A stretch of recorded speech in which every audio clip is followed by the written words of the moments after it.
What's going on, everybody? Welcome Hello. to Live with Lauren and Bryan.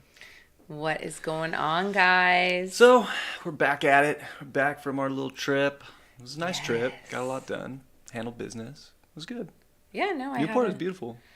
I know, babe, you had never been. What did you think of it? Sorry, guys, I'm finishing painting my nails. This is real life, so, whatever. I know you guys don't care. I thought it was a really nice little town. I mean, it's definitely Hallmark big time, town. small town, Hallmark vibes, yeah. I know, I love But it's it. beautiful. The Oregon coast is beautiful. So, It's cool to see that. It's so magical, and it's Yeah. like ominous at the same time. And Oh yeah, it's always very cloudy. But we got sunshine while we were there, which apparently is rare Very. these days. So Well, yeah, it's rare here. uh, I- we got blessed that whole trip with good weather. I We know, went but to Oregon, got good weather. Yeah. It was nice in Grass Valley. Valley, yeah. And I got to then- go to 2 Hallmark towns. I was so I'll be honest, the last 2 days Happy. that we've been home, I haven't Hi. even stepped foot outside, so I don't know what the weather is like here. But it looked sunny, it looked beautiful, but as far as like what's going on out there, I don't know. What's going on? You've left. How is it out there? Oh, today? And yesterday. I haven't left since we got back. I haven't stepped Oh, foot outside this yeah. apartment. Um, oh yeah, I worked babe. all day yesterday. I've been working today. I know you're like the guy. Hey, you guys, you're just Hey. chained up, and you're just chained up in your. Well, it is like We'll a have to- dungeon because it's so dark. We'll have to go for a walk tomorrow. I got some time tomorrow. Yeah. Oh, I need to God. touch earth, touch grass. Well, I did. I will tell you. I realized today this kind of does also relate to that, but not really. I am not somebody that loves to like be indoors all the time, but then I get into my Pisces mode where I'm like, yeah, 12th house. I just want to be like hermiting. But I love going to the grocery store and doing, all sorts of domesticated shit like that. Love it. But I will tell you lately, I don't like going to the grocery store because everything's like, because since the spell, there's like all these stalkers and people like literally like stocking shelves that don't even actually work there. It's like you're in a game and you're trying to like, you'll get points if you get that person out of the way. Like everything is an obstacle in every store now. It's so crazy. And not only that, everywhere you go, at least out here, there is somebody that is stopping you before you even get into the door of, like, today it was Target, and I'm like, damn. Girl Scout cookies, right? No, this was like, I don't even know. Who knows? She might have been talking about Yeshua, or I don't know, but it was just like, I have to pretend to be on my phone. You know what I mean? I'm like, oh God, where's my phone? Did I leave it in the car? Like, I can't. I'm like, I just want to go get groceries. And so I've realized that I don't like going to the grocery store as much because it's like, there's all these new players in the video game that I'm like, oh my God, they're like coming out of nowhere. My first like job was at Albertsons. I used to be a courtesy clerk, bag groceries. And back when I was in the grocery business, back in my day, yeah, we didn't stock shelves during the day. That was always a night crew, night shift. No, this is ever since the spell. Yeah, It's like, it's interesting it's shifted like that because you're right. I've noticed when we do go to the store, yeah, they're always, people are putting stuff, there's always something in every aisle. And they've put so much stuff in the aisles. Like there's all these new, what do they call them? Like table displays or whatever. It's like, that was a terrible, Virgo rising, that was a terrible place to put that. So I just like move things now. I'm just like, oh. And then if there's a stalker, like, not a literal stalker, they could turn into that, but there's stalking. I'm just like this. I'll just be like, they're like looking out from the box. With my cart, and I'm just like this, like.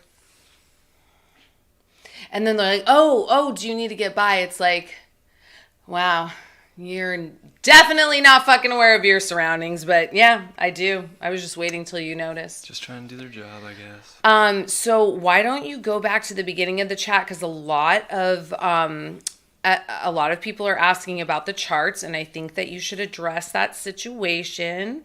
Yeah, And so then, yeah. we've decided Love you guys. that we're just going to finish the donation readings that we have. So I think there's like 15 people left. I have... all of it in the description box. Did I get all the... I can't remember if I think that you did. Well, you put who we're doing I know tonight. we're doing today. I can't remember if I got the rest of the list from you or not. I don't think I did. Yeah. But anyways, I think there's like 15 altogether. Mm-hmm. So we're going to finish those. So if you want to donate to us, that's absolutely outstanding, and we appreciate it so much. But we're not going to do any more. It's not necessary, but... like on the list. But we will keep doing a show, and it might move to more of a like question and answer kind of podcasty show. And, you know, during those questions, like if you have questions about your chart, you can ask us those questions. We can pull up a chart real quick, but That's where I was today, Albertsons. but yeah, we're not gonna continue to keep this particular show And it's going. not, we love doing this. It's just that, I mean, right? We're so It got a little grateful stressful, I'll be that honest. there got to be a list, you know, like, wow. Yeah. Because it's teaching us, teaching you, and all of that. But I think where it's fun to like still do this and mix it in with like, we want it to be like a podcast. We would rather have everybody have a question and an answer that we want to engage with you guys. And when we're only just doing individual charts, it's, you know, not everybody like can relate to that, and we need to switch it up, right? I mean, it's Pluto and Aquarius. We got to switch it up vibes. But I do like the Q&A a lot, because it's like whether you guys want to know something in their, you know, your natal chart, or I don't know, just anything, any type of any question. It could be about 3D life or 5D life. Like we want to, you know, we want to narrative isn't the word, not create a narrative. We want to like engage with all of you. Like we're all just chilling, having a conversation about, you know, esoteric and spirituality and just everything that we're here to do. And then maybe once a month we'll come and do the charts. You know what I mean? Like, yeah, donation charts, and then but the question and answers I think is good moving forward. And yeah. So then everybody does feel included. And Josie, that's a good question. I was thinking about starting a study group. Like once a month or 2 times a month on Zoom, where we can all get together and go over charts and learn and talk and express and tell how certain transits have played out in our lives, you know, like from experience. Yes, I do think that that's very helpful. Yes. You know, like and then that's not like transits. us looking at a chat talking to you. That's like we all got our mic on and we're all, you know, connecting on a deeper level. So I think I'm going to try and get that situation built up. It'll probably be like a $5 a month membership to put it on. I'm thinking. You can do so it. I mean, it'll be super inexpensive, but that's kind of what I was thinking. So hopefully that's something people are interested in. Yeah. So yeah, and it'll be cool because like you study astrology, so you might, you might know something I don't know. And this is the so thing. we can all learn want from you each guys other. to tell us. And of course, like Give us I'll suggestions. tell you what I know, and I'll do a lot of talking, of course, and answering questions. But maybe somebody else has some, you know, wisdom or some experience that is, you know, important for others too. So it's just a good way that we can all connect and learn from each other. And gosh, we can go through. Astrology is infinite, so it's like, where do we want to go every month? It's like, let's go down the rabbit hole with all of you guys. Let's just let's go, down these rabbit holes of whatever. You know? Oh, and then, you know, it's like book time. I always like to share when I get new books. My Taurus moon loves books. This is more like, I feel like a coffee table book. There's a series of them, a tarot, astrology, and this one is witchcraft. But the imagery is beautiful, and it's more of like a coffee table book, though. But it does explain all about, well, this one's witchcraft, and I'm sure it goes back to whatever. But it's... Tashen. The Library of Esoteric is what it's called now. It's got dope art. No, the art is, and that's what it is. It's like a book of like art, and then it talks. Look, the birds. Oh yeah. The spell is to cat. Like no, this is a Taurus moon book. It's like a coffee book. So I always like to share. Show the you know. back. Oh yeah, you can't see that, right? And then. Yeah.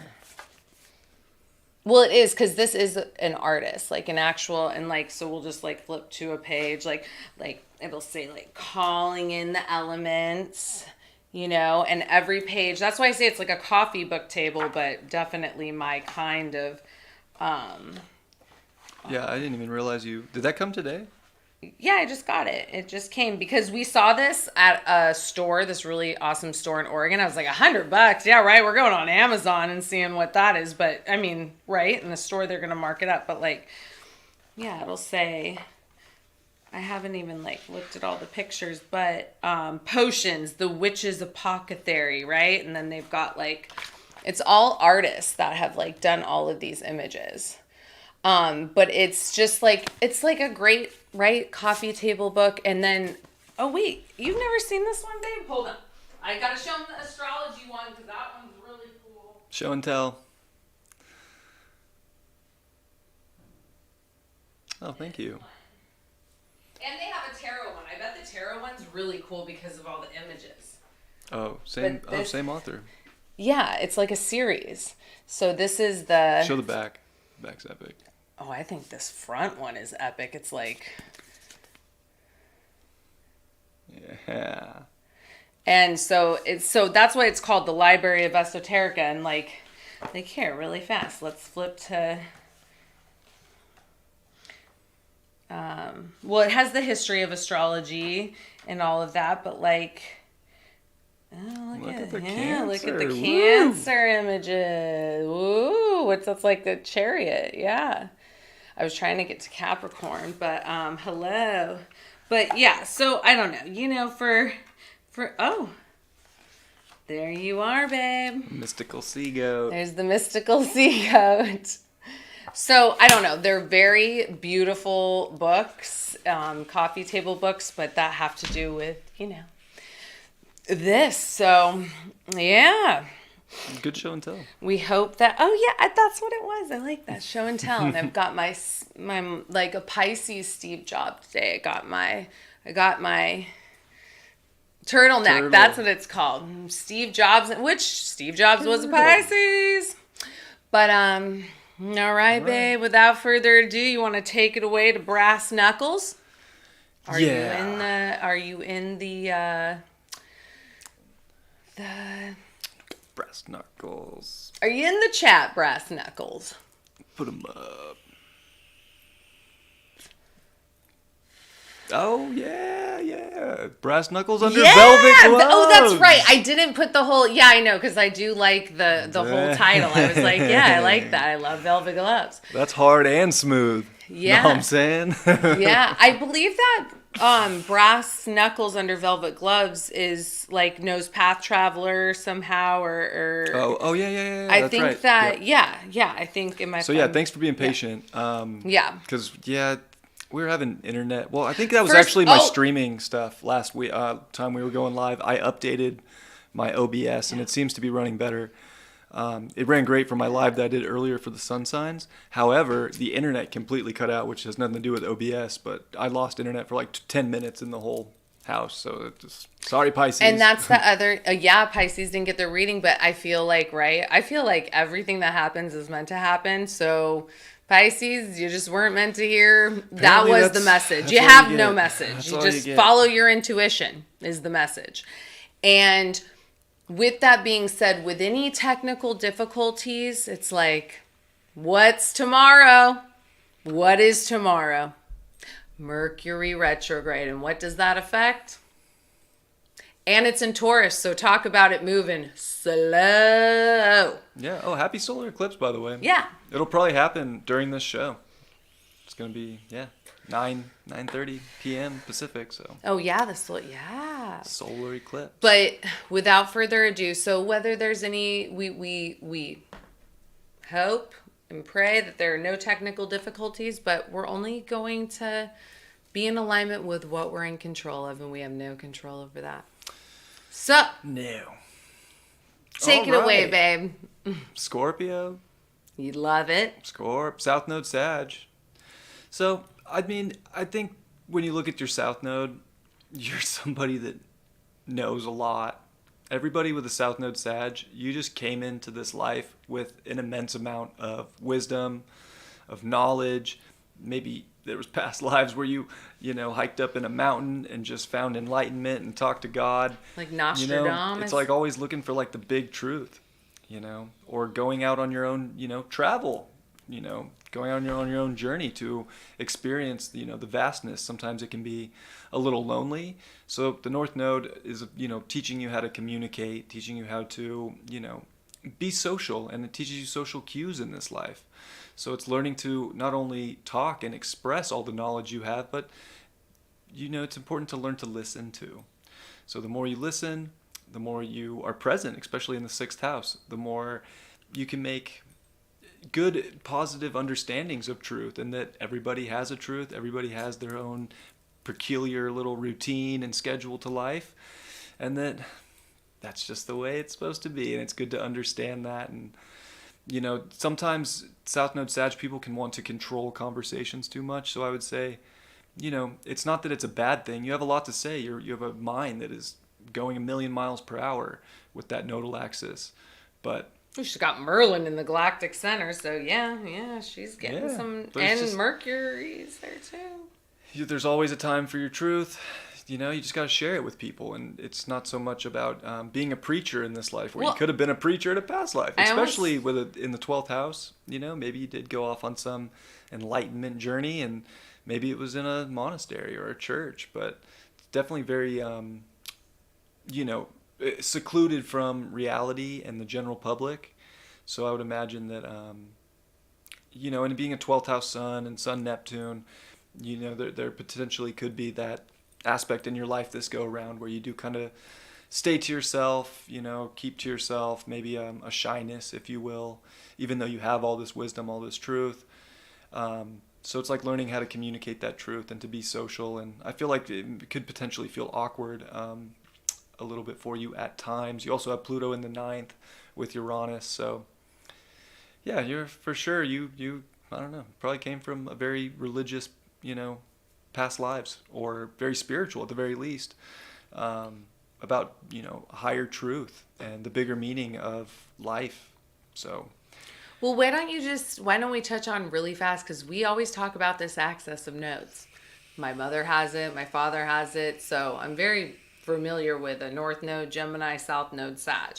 And in that one, whatever it is, the book on tape, how they go so deep, when we were talking about my mother the other day, it's like, that you said that they're learning how to be social. You said, like, be able to, like, have dialogue with people, but that North Node Gemini needs to listen. Yeah, it's a very stubborn axis, because there's a know-it-all. Your soul has acquired a ton of information, and it can feel, in a sense, like you have more knowledge, like you have more to say. Like there's something about this axis with people that it really does manifest in people that can be overbearing with their truth. And it like you have the most powerful minds of anybody in the zodiac. It's just it's hard for them, I've noticed, to let other people chime in and to have a word, because you know it already. Especially having Pluto and Uranus in the 9th, you can really feel like you have a special knowing, and that your truth is more important than another truth. And that may or may not be true, because maybe you're learning your North Node at this point in your life very well, to where when you do listen, you come to win-wins with people. And the beautiful thing is you have one of the most intuitive minds that there is. And like you are channeling solutions. Like you're one of the great fixers of this reality with this axis. So yeah, you have solutions. It's just like learning when people want the solution, because if you just run up and give your solution to somebody, it could just offend them, and then they're not going to want to listen to it. And then you could be offended that they don't want to listen to it, and then it causes strife. So like that's an example of like learning that, like, okay, when someone asks for your help, well, okay, first of all, they asked for your help. Great. You're ready to give it to them. You want to fix and have a solution, and express that but where am I going with this? But Oh man, I just totally lost my train of thought. Wow. Mercury retrograde. Yeah.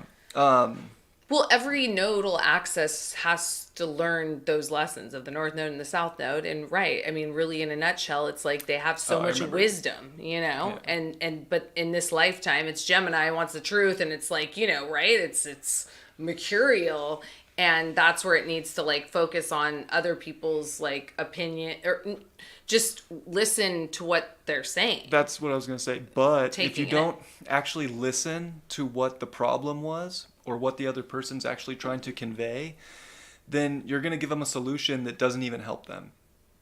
Right? So you're here to really pay attention, especially in the 6th house. When you pay attention and get active about listening, the exactitude of what other people are saying or trying to communicate with you, it makes everything run in a much more harmonious, put together way than any kind of just big interjection or any kind of preachiness, if you will. I don't know if this is going to be a timeout situation. We just asked what was going on. No, Mark, it's not for wealthy people. People would donate anywhere from 5 to, I don't know, I think somebody donated 50 once, but it was just a donation for chart readings, but we're not currently offering it anymore, so that's what's going on with that. We're just finishing up the list that we have, but it wasn't for wealthy people. It was just a small donation. Which, I don't know what that means, but yeah.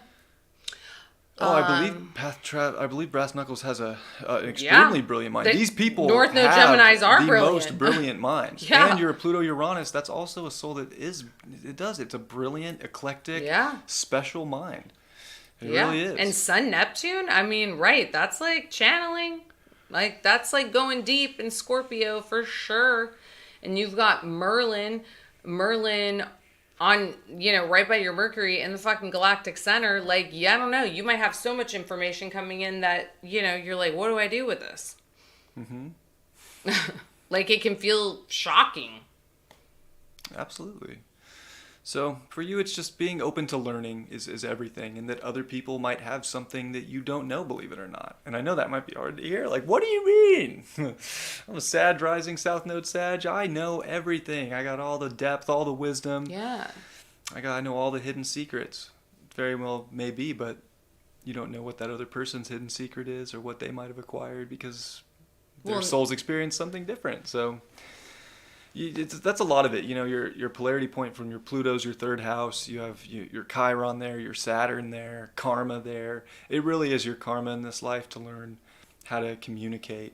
And that involves dialogue. That involves back and forth. It involves both speaking and listening, and not just getting, you know, too caught up in your amazing mind and your intuition, but, you know, learning to really... Because this axis too, and the way you're set up, you can talk so fast that people will lose you too. So you also have to remember, like, sometimes it's not about the big lecture that needs to come out. Sometimes it's just short, sweet, to the point. And that's part of the learning in this life too, is how to express yourself and be, you know, precise and to the point with what you want to say at the right time for it to be said. Whoa, whoopsies. I know, I'm trying to get comfortable with my Taurus moon. Okay. The eclipse days. Yeah, and a Libra moon. The full moon you just had, like, in your moon. Yeah, in the 10th. Moon in the 10th. Mm-hmm. So this is going to be a solar eclipse in your 5th.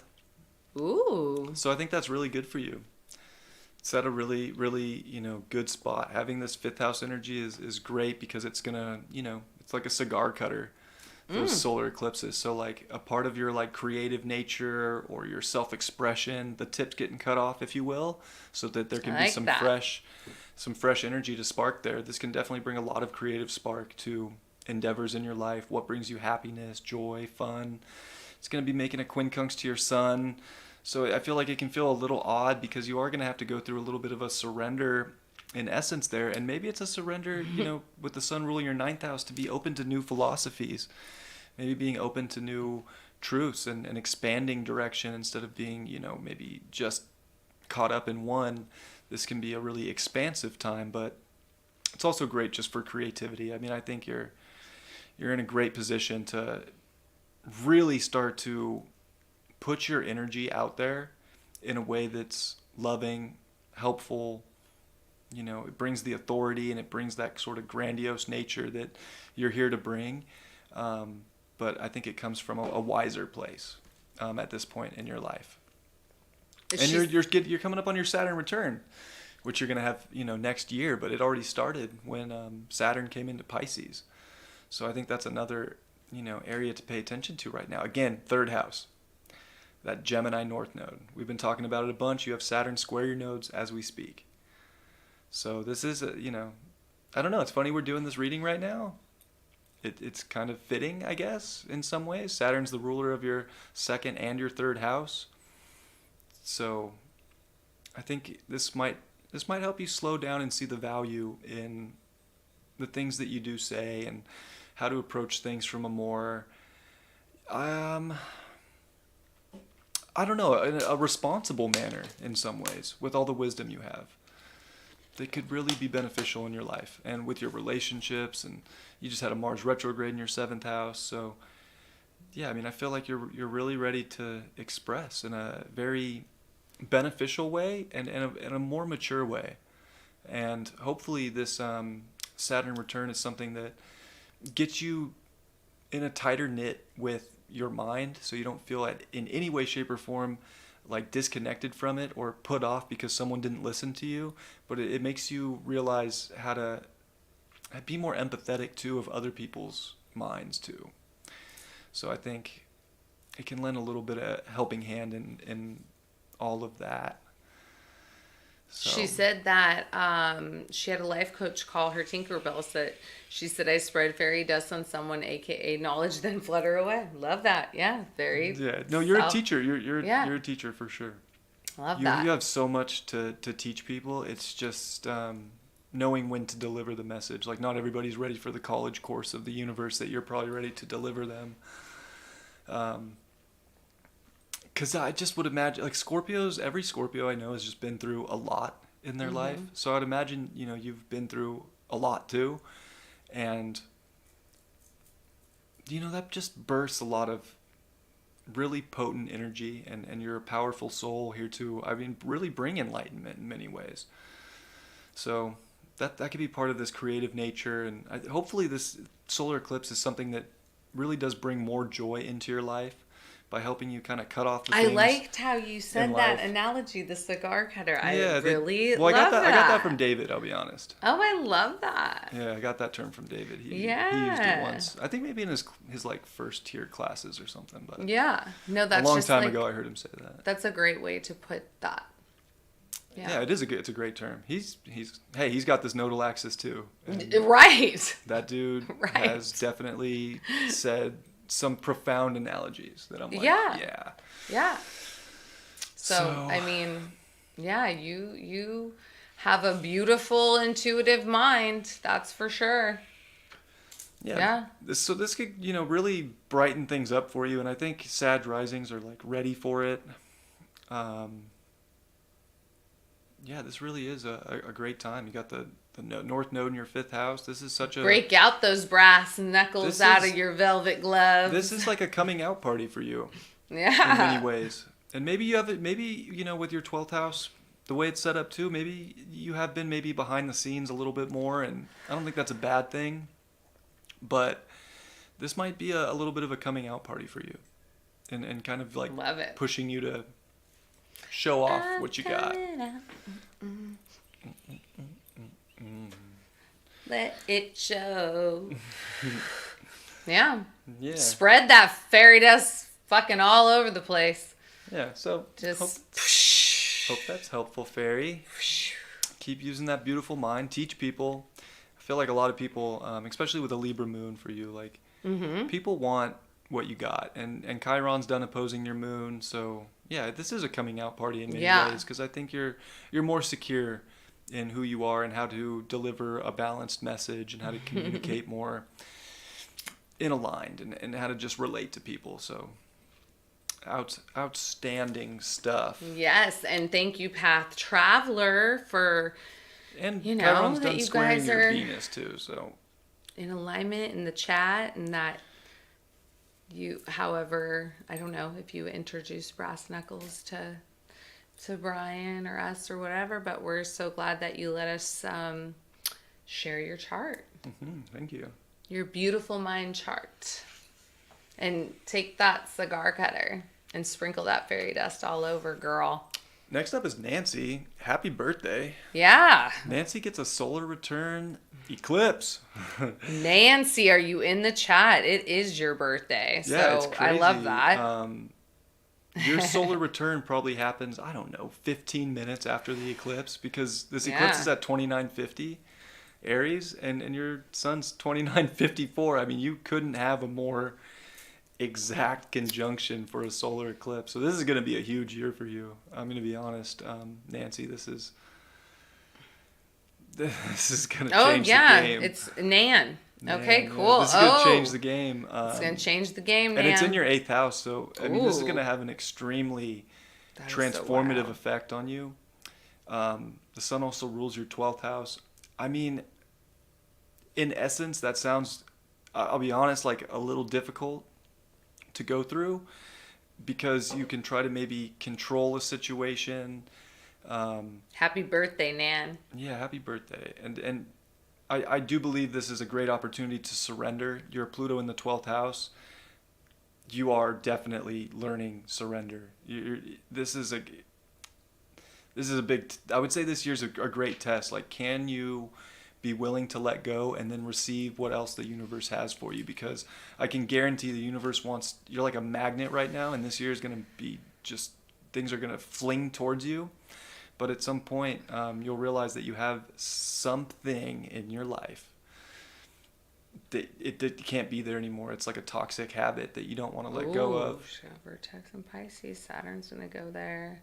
Oh yeah, and Saturn, and that's Chiron. I'll touch on that when give her the goods. You know, you have an Aquarius moon though. I'll give you some credit there.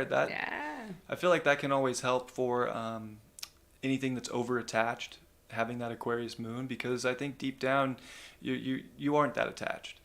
Even if you might think, or you might give your identity some attachment to some situation or some need for, you know, the particular outcome of situations or any kind of control narratives, I think your moon immediately like catches you and helps you like step back and see things from different angles in life. So your moon's definitely, you know, it's done with Saturn. Like, I think that you're going to be objective enough right now to go through this, you know, beautiful birthing effect, because that's really what it is. It's like the universe is rebirthing you this year, and it can be quite intense, and it's not a bad thing. It's also trine your Pluto really too, so, you know, within a 4-degree orb, so, which you are a Pluto trine sun.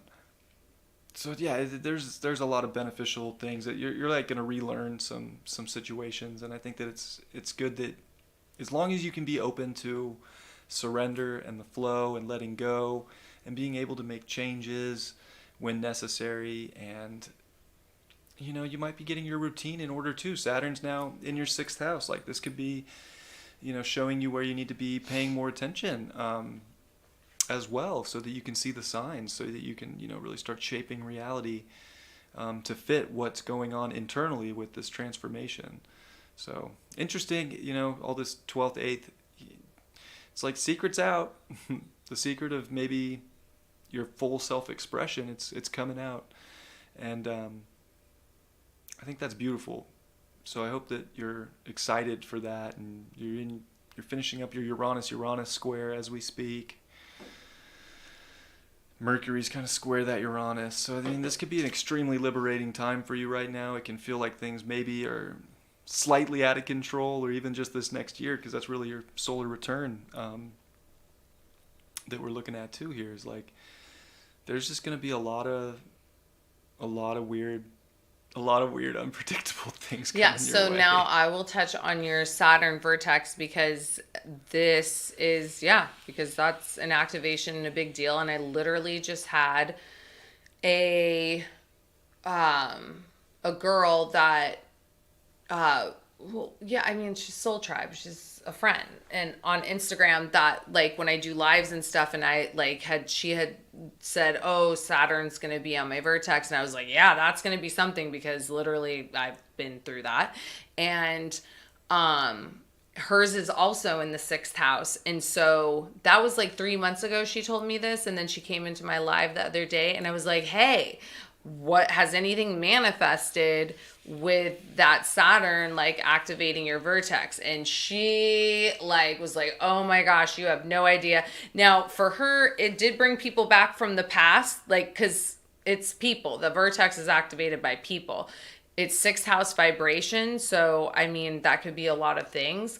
But this particular individual said that it was like, you know, these two, like, or yeah, like two like soulmate type situations from the past that came back.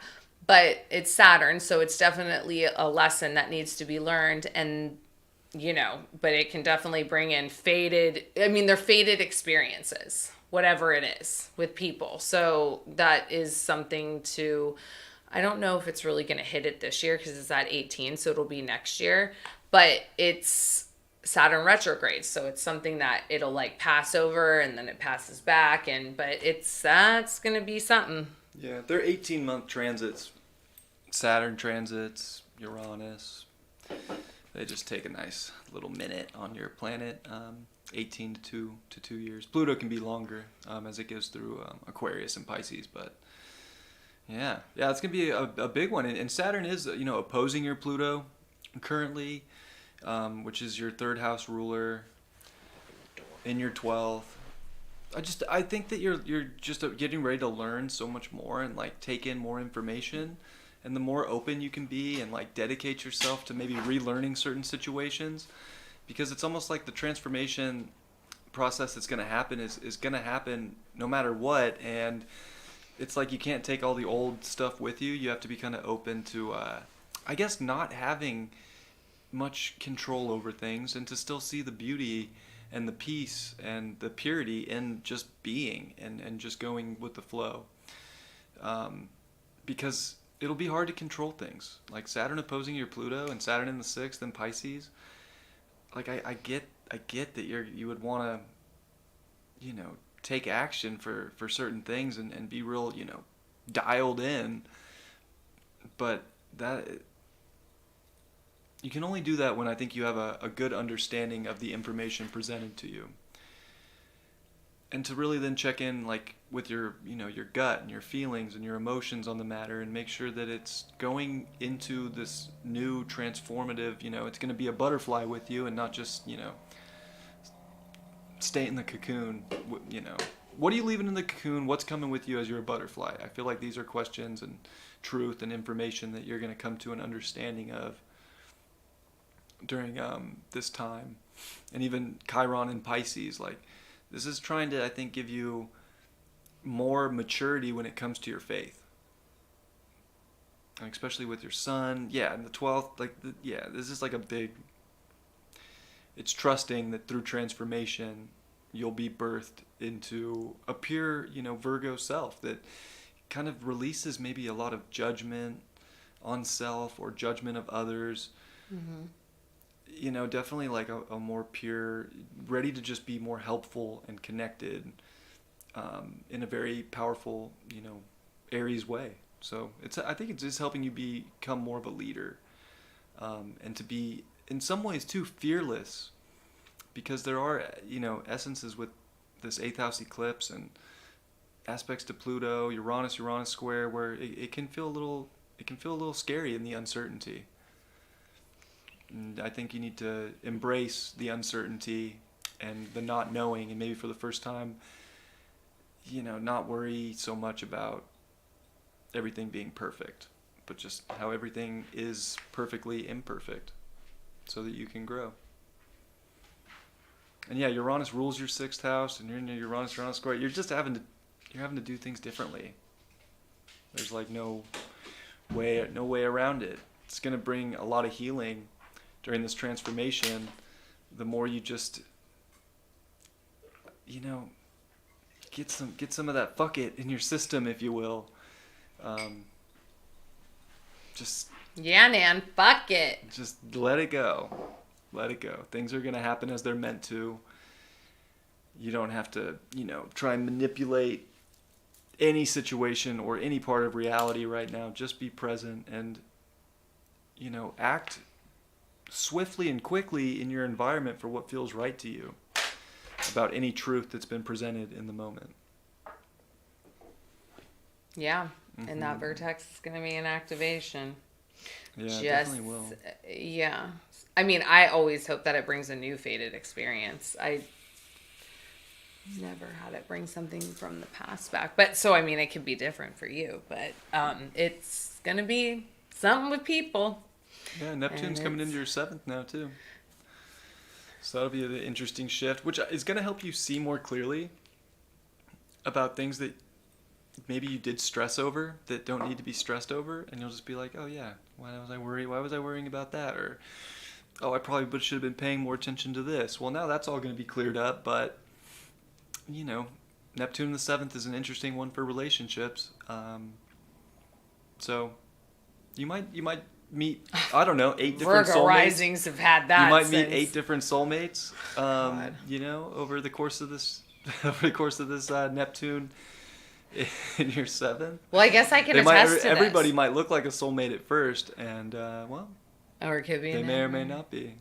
So we're just hoping that you're very discerning, Nan, which everybody... Oh, it's all good. Yeah. Enjoy you know what? We were just talking about this. Like, enjoy the rose-colored glasses while they're there. Like, it's my whole life. When you feel like Prince Charming came in or some situation with relationships is just the best thing since sliced bread, you know what? Enjoy that feeling. And then when you realize it's not, well, don't beat yourself up over it. Path traveler. Let it go.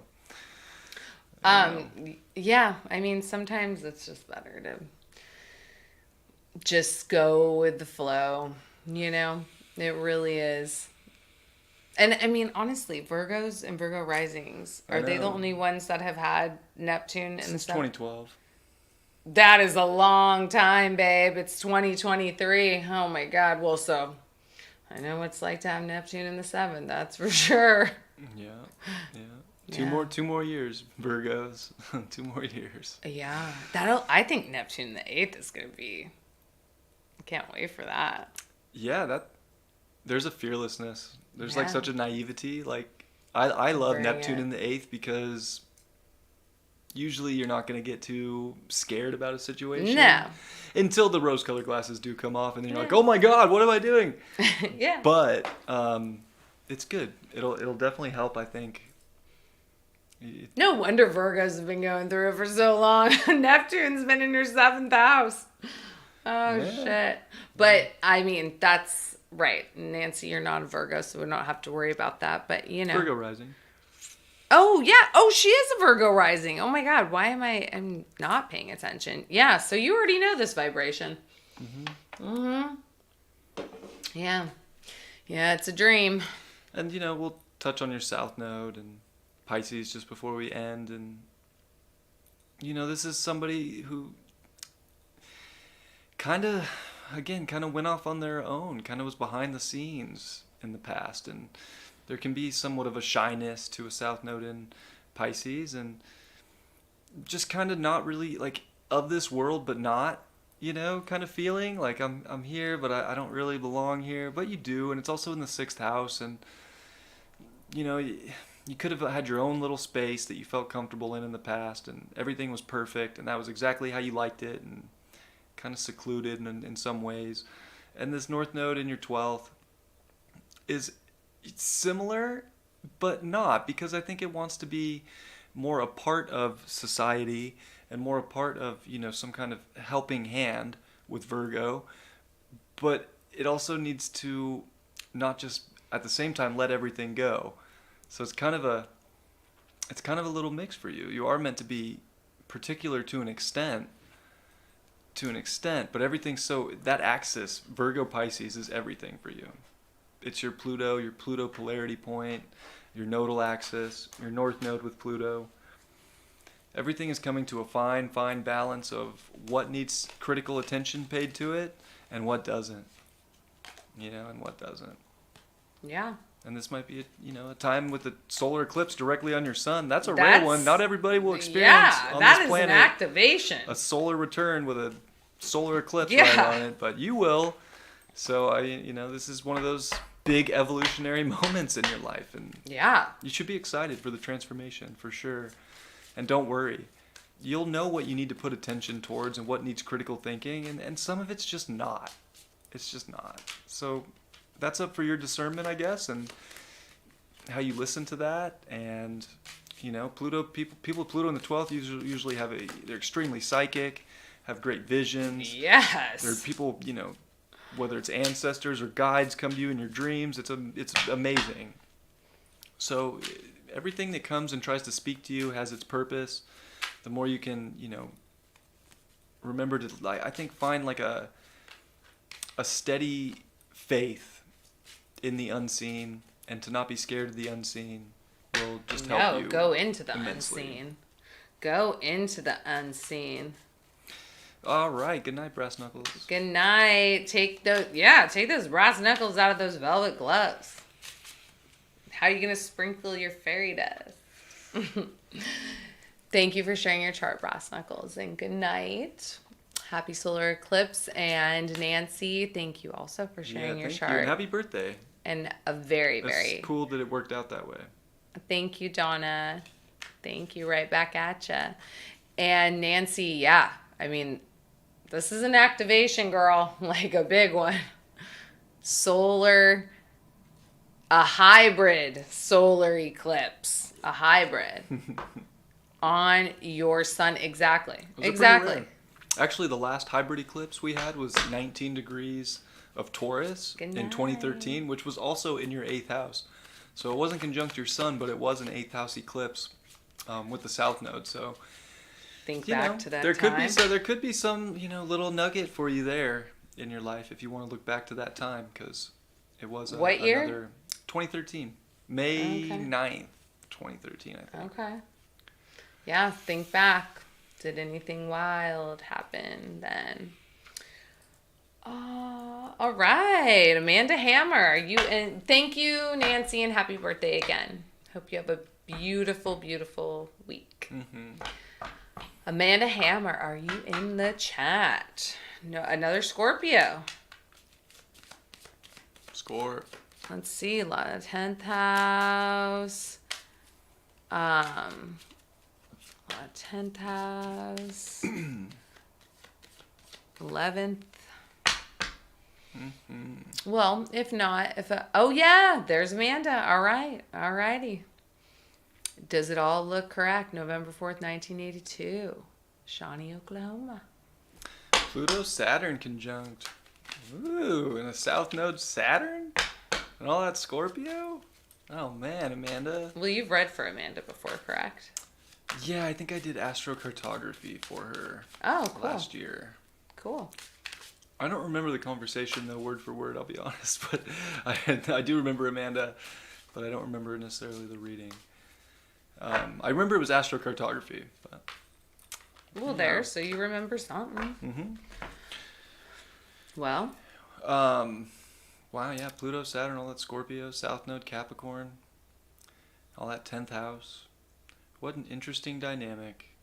This is, I would imagine you probably want things your way. You're probably extremely intensely hard worker, dedicated. Probably want to achieve a lot in this life, right? Or feel like you have to, because you possibly know, something.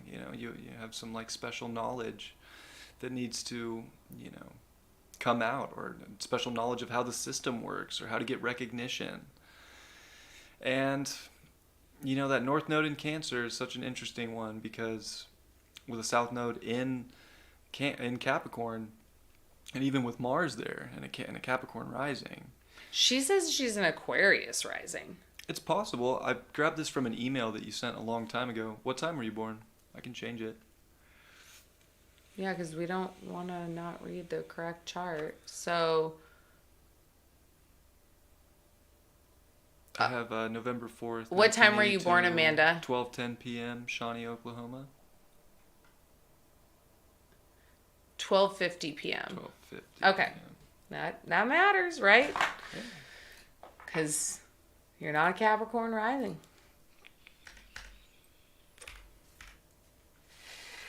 So, meaning what? Pluto's on your rising right now? Yeah. I was like, wait, this has got to be an early degree aqua rising.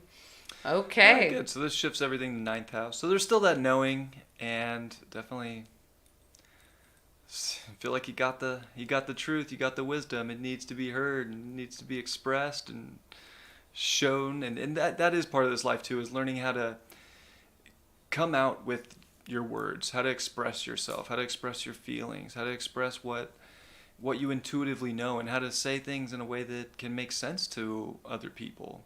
You have your South Node in the 11th house, and that moves from the 12th, which I think is good because I think you know social structure and like the social hierarchies really well, um, and how to get to the top and how to get recognition in life. But with the North Node in Cancer, it's not so much about pushing down or suppressing emotion or suppressing feeling, maybe because of some belief or some maybe a religion for you in a past life, or some like societal ideal of like how things need to go, because the North Node in Cancer needs to feel, but it needs to be like a support.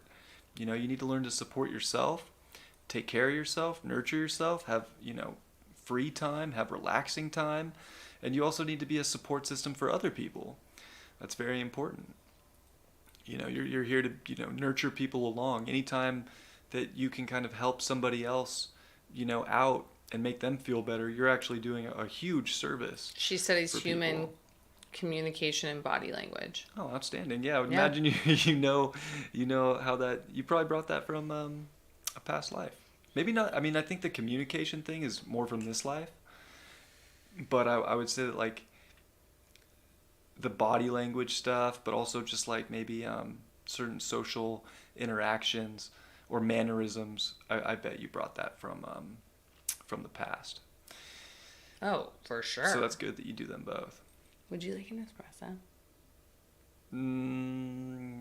Sure, please.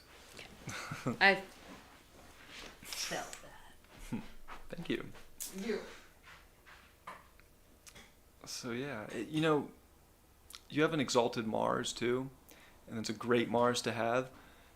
Mars with the South Node can feel a little debilitating at times because that Mars in Capricorn wants to get things done. It wants to go achieve. It wants to put its effort into something that's going to last, that's going to be something.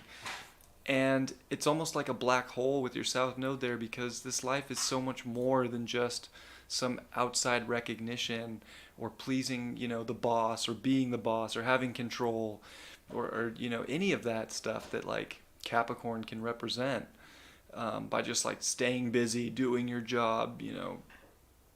So you're that Cancer North Node in the fifth is important. Like, do you give yourself time for fun? Do you give yourself time to relax? Do you listen to your emotions? All of these things are super important in this life for you to know and to learn and to be able to express. Anytime you're keeping your emotions hidden, it's not good. And outstanding that you have a Gemini moon, because Gemini moons usually like to chat it up, especially for you in the fifth house, about things that make you happy, things that are fun, things that are really expressive of yourself. And it trines Saturn, which is definitely better than a square. Trines Pluto. So there's a deep intuitive knowing of how to also relate and to communicate. So I do feel like you have a special gift of speech that you can give to people, and to talk, and I think to provide a sense of empowerment to others. And that's likely what it's all about for you, is not so much you know making it all about your unique thing that's going to get you to the top, but how to share that uniqueness that you have within you, and that empowerment that you can find within you, and that fun, and that just feeling a full expression that can really be something so potent that other people need to hear. It's likely that, I don't know, I feel like there's something about too, like your moon in Gemini and your Pluto polarity point being the third house. Like, I bet you could write a book. Like, that might be something that if you've never considered, that might be something powerful for you.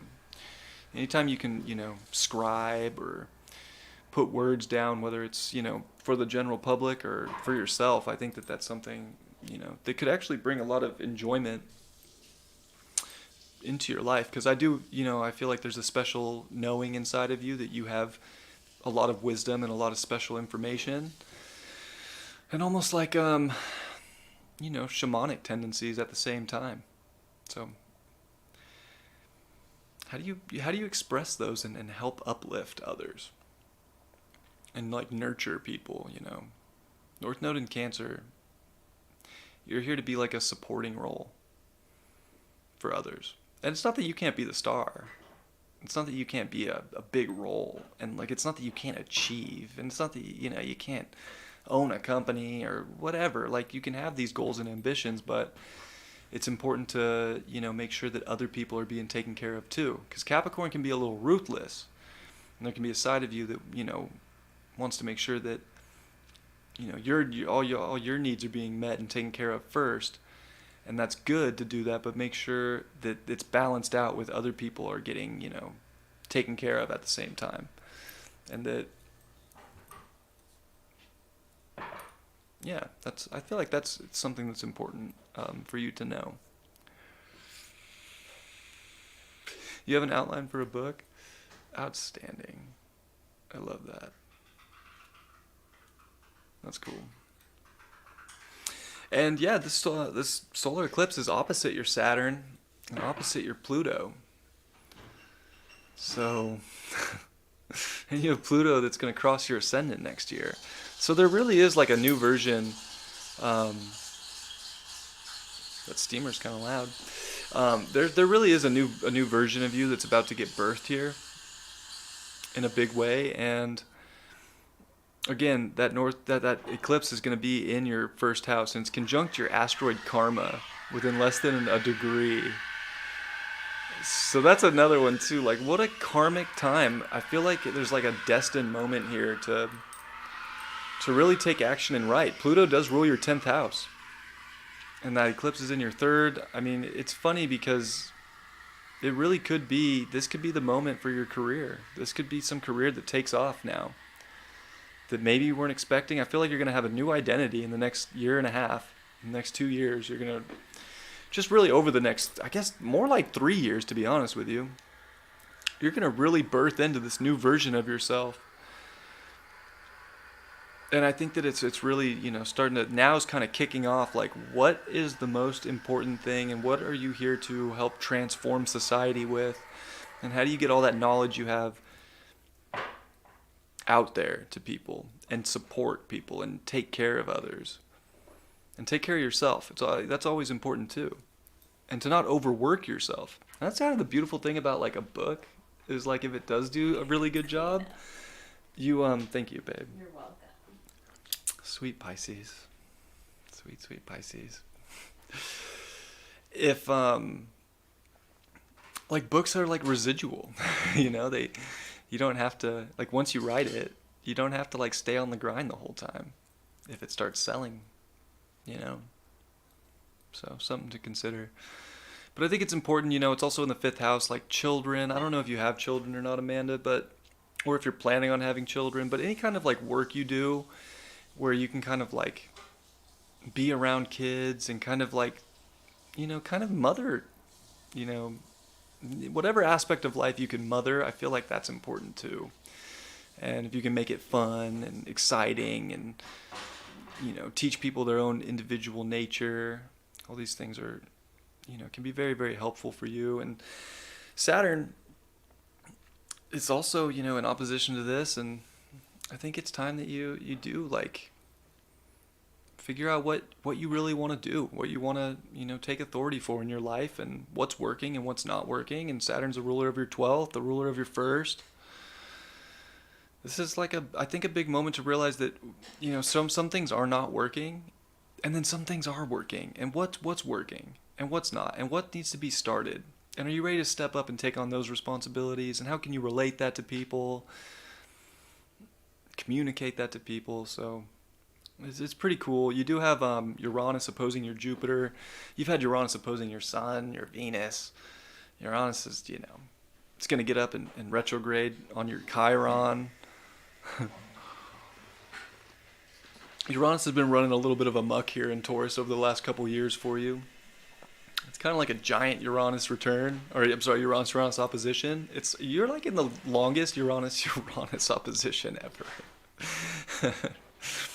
Ever since it was in Aries, it's just been opposing your Saturn, your Pluto, your Mercury, your Sun, your Venus, your Jupiter. Yeah, this is your breakout moment. This is a time for you to liberate and to really find your expression and what you love, and learn to, that it's okay to let go of certain things, and it's okay to identify with your wisdom, and to, maybe even just build an identification around that wisdom. And relationships could be something that are kind of, a little all over the place, a little weird. I mean, honestly, there could be some interesting situations going on with people. Jupiter rules your 11th. Sun rules your 7th. They're just getting blasted by Uranus. Have been. I mean, they're done now, but I think there's an understanding at this point of how to be yourself amongst others, and not just kind of conform or follow along in any way, but I think to realize that you have a special gift that needs to be expressed, and that there's a lot of healing when you find confidence in that. And with Chiron and Uranus meeting, that's like an accelerated healing moment for you. It's trying to take your personal life, to the next level in your home life, and help you build a really strong foundation for yourself. So I think this is a time to really embrace like the confidence within you and show people what you got, and don't be afraid, and to use the courage and the strength that you have to fully express what needs to be expressed, whether it's writing, whether it's speaking, whatever it is. You're definitely here to be a teacher. You got anything you want to say? Well, I mean... Oh, yes. 2 girls. Nice. Saturn, Pluto conjunct, and Libra. South nodes. Do you already touched on that? No, but you have had the big Pluto squares over the last couple years too, which... Woo-wee! Pluto square your Saturn, your 12th house ruler. Gosh, this universe you could have felt personally attacked by the universe. And it's about to cross your ascendant. So yeah, there's just so much that had to go away so that the new beginning can start, and that you can really, I think, dedicate to something really, really potent, really powerful. Yeah, well, I mean, in that you just have that energy conjunct in your chart, I mean, 2 Saturn and Pluto conjunct, like, and South Node Saturn is hard too, because I don't know what you do, it maybe the career that you're in right now, maybe that isn't going to work out. The South Node's going to come through this Pluto and this Saturn conjunction, and you're going to be in your final little bit of the Pluto, square that energy, and your Pluto square. Like, there's definitely things that are just not meant to go forward any longer. They just don't have purpose anymore, and the South Node will show you that, so that you can keep what isn't waste and kind of get the waste out that maybe you don't believe in any longer. Yeah.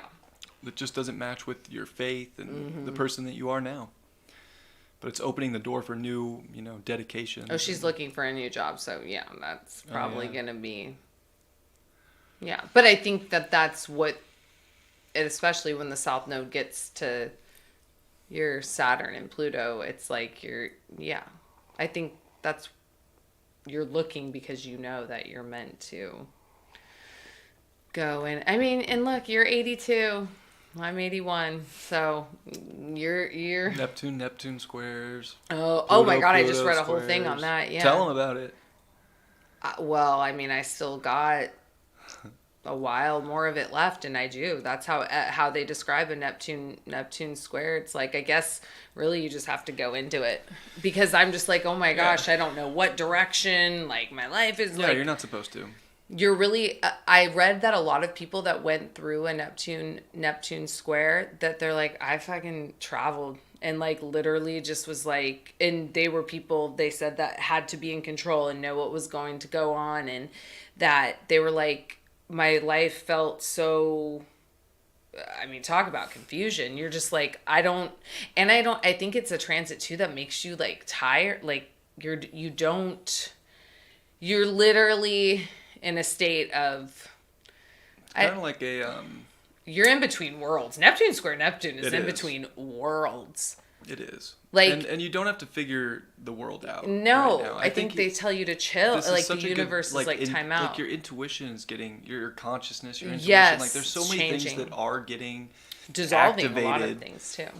Yeah, and dissolving, but it's just like surrender. It's having faith. It reminds me of the Fool card in many ways in tarot. There's like a journey, that's really getting started here, and you just got to kind of have that youthful naivety to go into it. The more you go into it and like surrender, because it's I talk about fucking Alice down the rabbit hole, but I think that and if you can't literally travel, well, travel in your mind, like ninth house stuff, like books and yeah, because it's like a timeout, I feel like, from the universe. A little bit, yeah. Like, and that they say that once you come out of it, a lot of things like you'll have clarity. Yeah, now. no, Whether there's definitely clarity on the other side, and you're close. By the time you have your Uranus opposition, you will have so much clarity. Yeah. That whatever was stopping you or halting you, kiss it goodbye. It's gone. You're not gonna deal with it.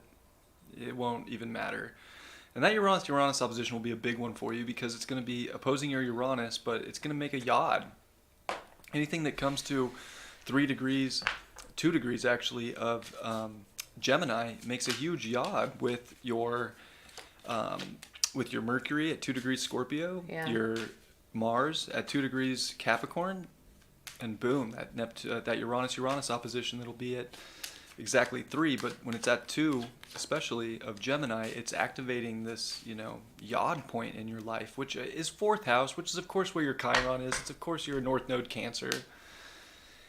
You're not really meant to do the hustle and bustle in this life. You're a supporter and a truth speaker and a knowledge. Do you know giver. Your human design, Amanda? Because it'd be interesting to know what you are. But I'm just asking if you know that. That's not our... So anything that's holding you back, I think, from having the foundation that you want in life, you're gonna break those chains, whether you do it now or not. It's coming in a few years. Yeah. Human design. Go down to Google about that and go down a rabbit hole with that. You could be a projector, and definitely if you are, you're not meant to sit here and pound the pavement. Yeah. You just put all your birth info in human design, and we know an amazing guy that does human design, Dylan. Dylan the wizard. But yeah, Amanda, Maven wizard. Yeah, human design Maven, and on Instagram, he's amazing. He's a wizard. But we hope that helped you. Yeah, girl, I feel you. We don't have the same chart, but gone through I feel you. a lot of the same transits and are going through a lot of the same transits. So it's like just surrendering to the more that you fight against it. Yeah, it can feel a little and try to go uphill. It's just you are gonna feel that the universe is attacking you, but really it's just wanting you to let go. Yeah, it wants you to do things your way. Yeah. From a place that really feels aligned with what's going on inside of you, and that you don't have to conform at all to what isn't, but use your Scorpio empowerment. Absolutely. To get the life you desire. Yeah. Yeah. Get it, Amanda. Thank you so much for sharing your chart with us. Thank you so much. Thank you. So this is Reagan and Reagan's partner. Yes. Reagan, are you in the chat? I did email you that we were going to be doing your chart. And if not, then you know that you can come back, because I know there's obviously a time difference. You're very welcome, Amanda. And much love to you. And happy solar eclipse. Oh, yeah. Okay. Oh, we missed an A. That's all right. Cool. Oh yeah, we missed an A, but in your name. But I believe that I have everything for you and your partner in terms of the information? Is it correct? Yours is August 5th, 1968 at 10:15 p.m. And your partner, May 19th, 1971 at 052 a.m.? Oh, it's 12:52 a.m. Oh, 12:52 a.m. So if that all looks good, yeah, let's this is your partner. This is your current partner. So Perfect. yeah, we like to do synastry. You're the it up. synastry wizard. I know, witch, but this one so I always start. has to okay, outer wheel, because I don't use this system, so it takes me a minute. She's where's the sun? Her sun is Leo, 13 degrees with Oh Mercury. yeah, August 5th, Leo, and Taurus. This is a Leo Taurus, right? He's a Taurus, like a cusp, but late. 27 with Saturn. Down here. Oh yeah. Oh, Saturn sun. What's that vibration? Serious. Oh, let me tell you about it. I happen to have a Saturn sun. It is. It's serious. It's pretty dry. These people are usually decently dry. They're, hard workers. They're dedicated. There's somebody that'll show up when they say they're going to show up, especially a Taurus. That's what I was going to say. It's very similar to a Capricorn. When this guy says he's going to show up, like, dude shows up. Like, he's, it's almost like a relentless, like, yes, I will do it. There's a lot of integrity that comes with a Sun Saturn. And I would say if there's a downside to it, it can be that it takes time to fully express yourself. That you have to, like, really grow into it. That you can often, with a Sun Saturn, like, repress maybe the way that you really want to express and maybe even speak, since he's a third house sun. There's his south node's on our sun, so yeah, past life. Oh yeah, definitely. Yeah, south node sun, so you can understand that pole. He almost has the same nodal axis as me. Oh yeah, he's north nodes. It's like a degree and a half off. Yeah. Very nice. Where's her nodal axis? Oh, Aries, right? Yeah, Aries Libra. She'll be in her nodal return. And it's 11/11. 11/11. Your nodal axis is 11/11, Reagan. I love that. Where's the vertex situation? On her Mercury. His vertex is on her Mercury, and his Pluto's on her vertex. And Uranus. Oh, yeah. Yeah. Where's that? Virgo. Oh, yeah. That's... What does that mean to you? Well, I mean, that's like a transformative, fated connection. But yeah, I mean, it's Pluto and it's in the 7th house. Yeah, it's so exactly of relationships. That's a big fated. That's like, honestly, Pluto vertex has a little soulmate vibes, to be honest. Like, that's like this person, whoever your partner is, definitely, there's no doubt about it, came in for a huge reason in your life to be some kind of a transformative factor.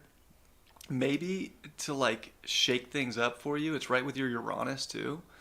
So, and it's in your 7th house. So it's almost like this soul came in to really, like, liberate you. To really, like, show you different, odd, unique ways to exist and to be. Or, maybe even to value day-to-day life, and a Taurus would be good for that too, because they're so grounded, and Sun Saturn's very grounded, and if anything, he's just like he might be a little serious. a little serious. Maybe he grounds you. But I mean, he's got a south node in her 5th too, so I feel like you guys definitely shared a romantic past life together, or children or something like that. Yeah, something of that nature. Yeah, so it's like a deep, did you feel like you knew your partner when you met them, like it was kind of just this instant, like, pull or draw, and obviously I don't know how long you guys have been together. You probably told me in the email, but I didn't go back to the original one. I believe that you guys have been together for quite some time. That you've been through, like your relationship with that vertex Pluto is about constant transformation and growing and learning together.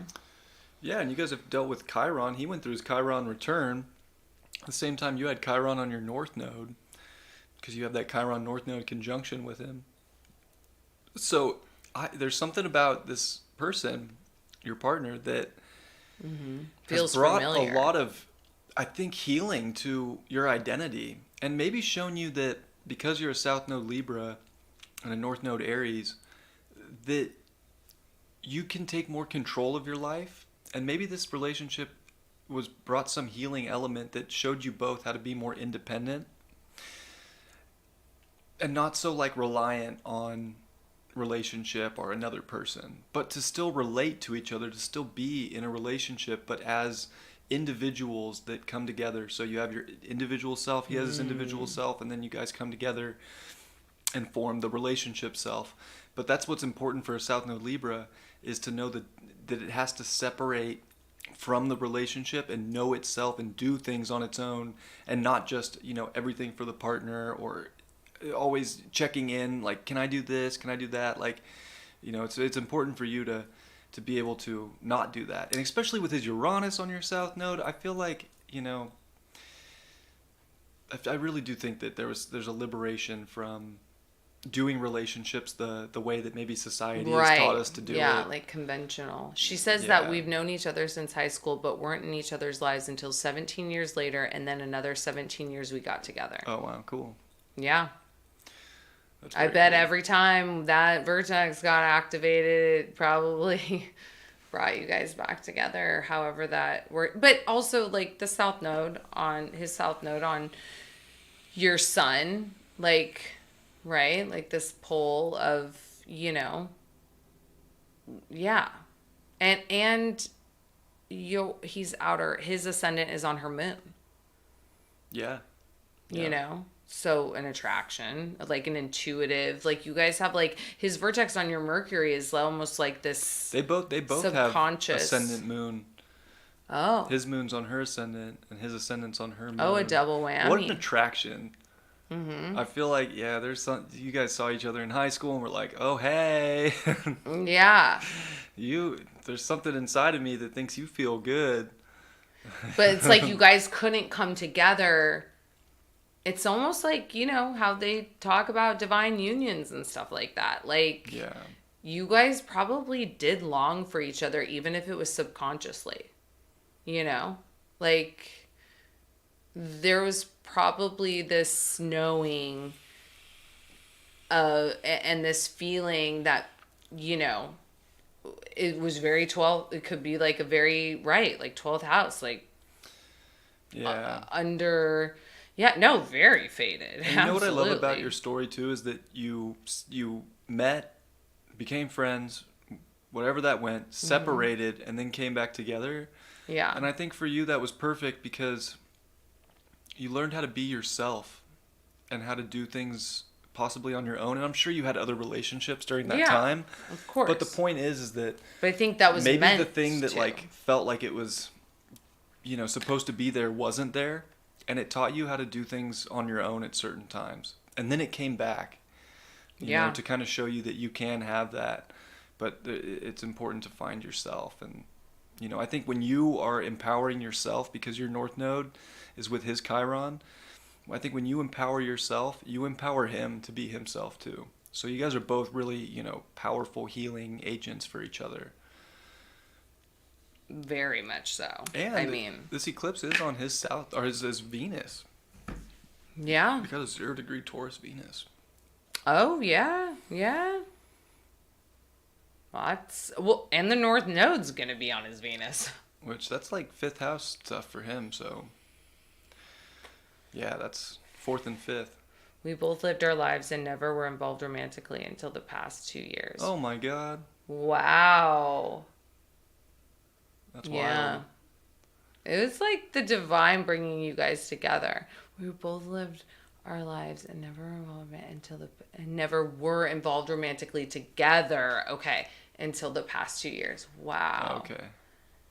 I wonder what that would have been. Because... Oh, 2 years? Well, that was their vertex being trined by Pluto. And his Pluto trine. Yeah. Yeah, and... Yeah, because there was no nodal axis. Wait, where's her nodal axis? Hers is Libra Aries. Yeah. We now live together. Yeah. Yeah, I think it's very good. fate. Especially for him, this is really building that home life with a romantic partner. This eclipse is going to be big for that.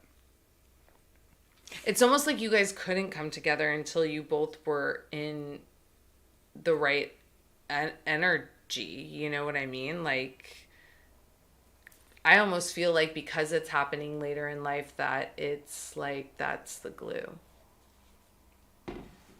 You know, I really do. Mm-hmm. And that, right, you guys have now been together for, 2 years. And so now you will go through, right, everything that the universe, throws your way, and that you can get through it because you would want to get through it together. Right? Like, it's like, do you feel... Yeah, and you fall all up in his 7th house. Mm-hmm. That's good. That's good to have relationship synastry like that. Yeah. So you relate to him very well. Yeah. And then he falls, a lot in your 2nd and 3rd. I mean, I think he more or less helps you, like, express yourself. Yeah. And find value. And it's nice that you don't have you're both very Midheaven fixed. Neptune. You're both very fixed, right? Taurus and Leo, but you really only have one square between that.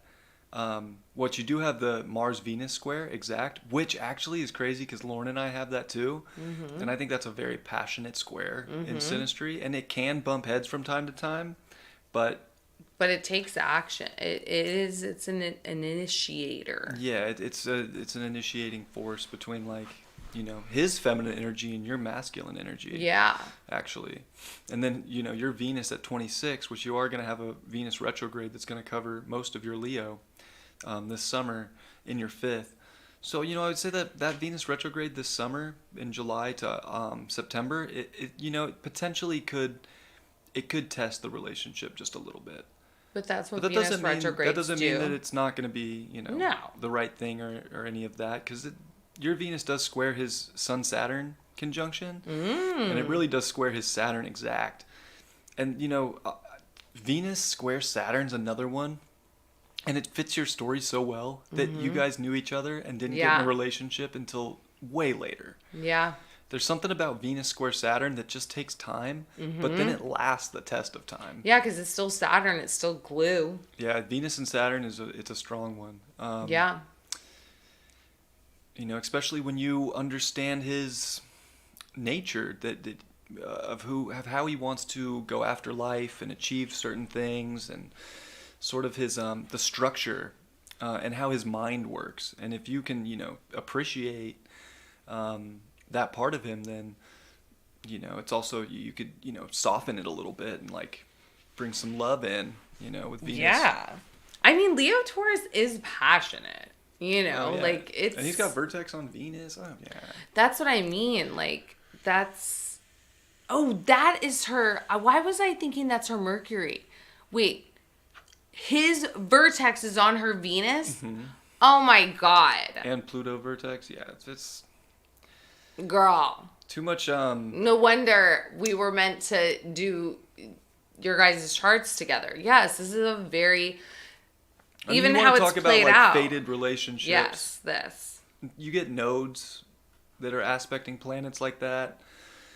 Vertexes and Pluto and Venus and, Venus, Saturn, and these different aspects. Like, these are things where it's... And it's, like, exact. It's there. So, yeah, Venus retrograde's going to go over that, but that almost could, like, be... Yeah, that might really like spark some more romance. Or if it's not as romantic as maybe you would like, I think that this is, a time for you to, express. Yeah. these wants and needs if you have them, or vice versa. How do you like romanticize the relationship more and make it more fun? And the Venus retrograde might test you guys in doing it tests that. everybody. Yeah. Yeah. But it's not bad by any means. No. Oh my God. I can't believe I was thinking that was Mercury. That's your Venus. Venus vertex. Just Google what Venus vertex and Pluto vertex means. Like those are, yeah. Oh yeah. And like this is the most important is the composite because this is how the relationship plays out, right? So take it away, babe. Yeah, Pluto in the 7th, South Node in the 7th, Wow. Karma in the 7th, Vertex in the 7th. I mean, 7th house. You guys for sure were in a relationship in the past. Like, yeah. You guys are coming back together in this life for some kind of relationship karma. And I think that it's that you can both be individuals. And I mentioned this in your Synastry when I saw it. It's like, it's learning to be individuals. And you're an Aquarius rising, Aquarius moon. It's being in the relationship and having an identity for the relationship, but also having your own personal identities as well. There's 3 parts to you in this relationship. Even though it's so faded and there could be such a strong attraction to it, it's important that you both do your own thing and have time to do your own thing or to have your own, I don't know. I mean, it's like when you guys come together for the relationship, I feel like it's supposed to be identified in some kind of a fantasy. It's supposed to be a dream.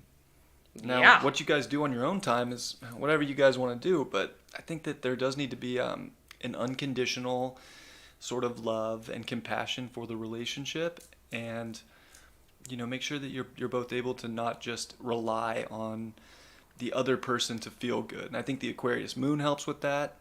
It makes it so that you can really connect and be objective, but also find time to scoot off and do your own thing, from time to time, and to understand things from a different vantage point than maybe most, as well. Also, Sun in the 5th house. I was just gonna say that. Yeah, definitely very romantic. Sun squares Chiron though, so that's an interesting thing. Is like your Chirons, and the way they play out with the nodes, and I mean, because his Chiron squares your moon. I remember that from the natal chart or from the Synastry. Chiron square moon, and it's just fitting, and like your relationship's meant to be healing, yeah, which isn't always fun because it kind of like it tests your own self-confidence and then the confidence of the relationship at times, and to just feel safe and secure with the other person. I've had Chiron moon in Synastry before, and it's so you guys are you're huge healing catalysts for each other. It can be triggering though. You guys definitely came here for purpose. Now, is this going to be the end all be all relationship? I sure hope so for you guys. Yeah. But I don't know. Like there are some triggering things that could, stir up some deep wounds. But I think that's obviously part of what you're meant to work through. Exactly. And to not just,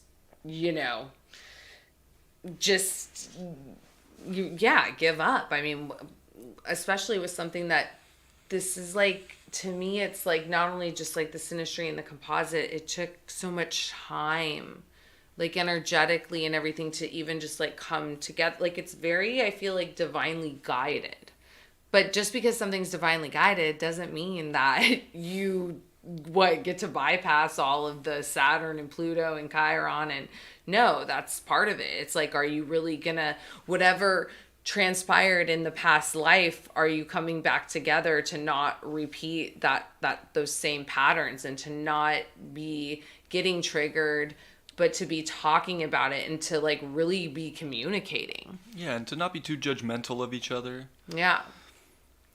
I think really understanding each other as an individual soul and appreciating that other person, even if there are differences, is super important. Yeah. Oh, 100%. But it really is a beautiful energy and a beautiful story. Yeah, it really is. So, I mean, thank you so much for sharing it, because, I love doing composite and Synastry, and especially when something is like with those vertex or nodes or anything like that, when it is like faded, and that, And right, just because something's faded doesn't mean it's, meant to be together forever. I mean, who knows? Right? I mean, do you think that the people in the Notebook, I sure hope so, because I love the story. But yes, I believe that if two people are willing to, like, help each. I saw a really beautiful quote today that I'm going to share right now because why? Because it's very fitting. That, I guess it's like very.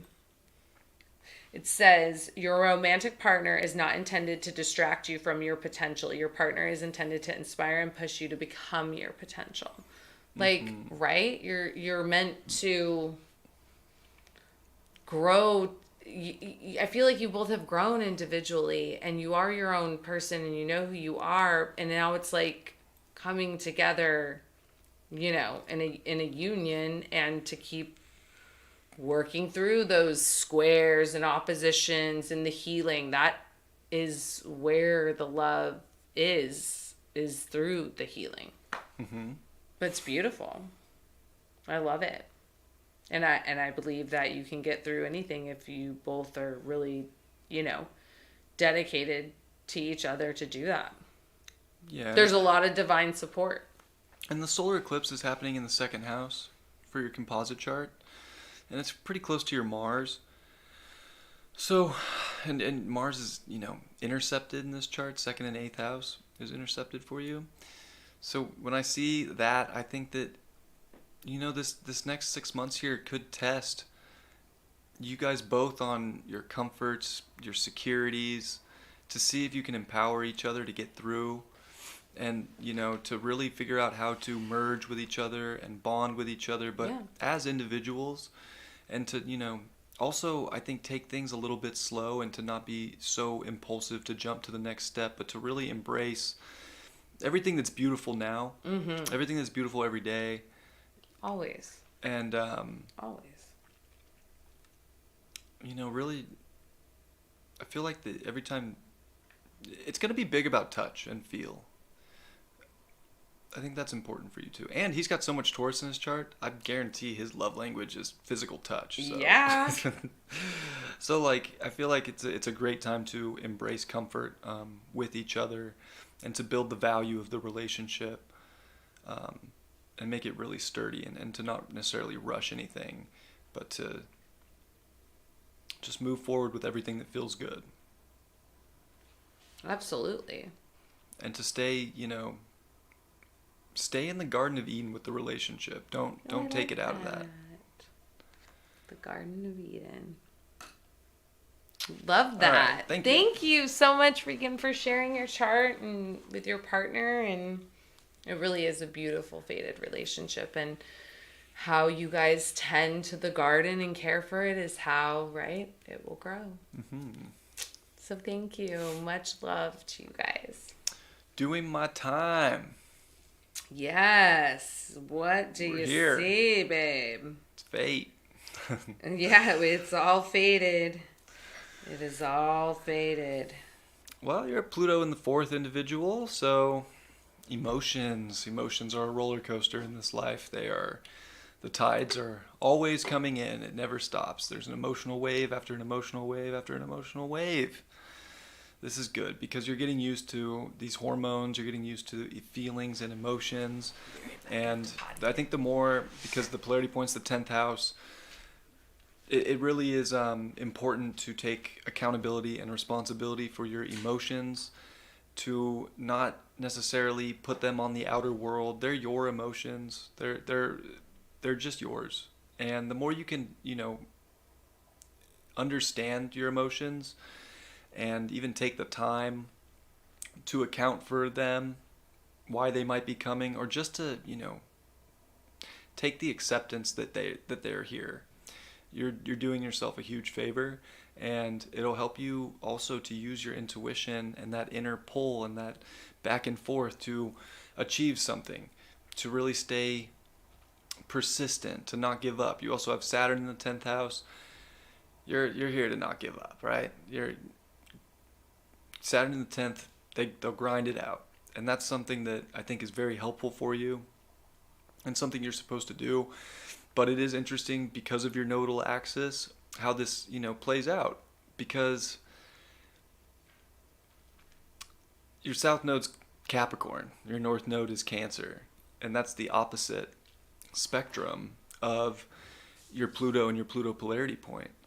So that just emphasizes how important it is to be able to self-soothe through emotions, be able to take care of yourself, and to not get so maybe attached to needing someone else to kind of come in and make things better.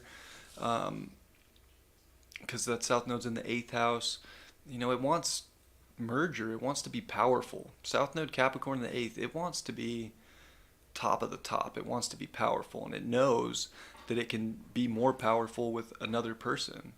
So there can be a strong desire for that. But second house, north node, I mean, it's really, you have to really find your confidence and who you are, and you're being able to emotionally soothe yourself.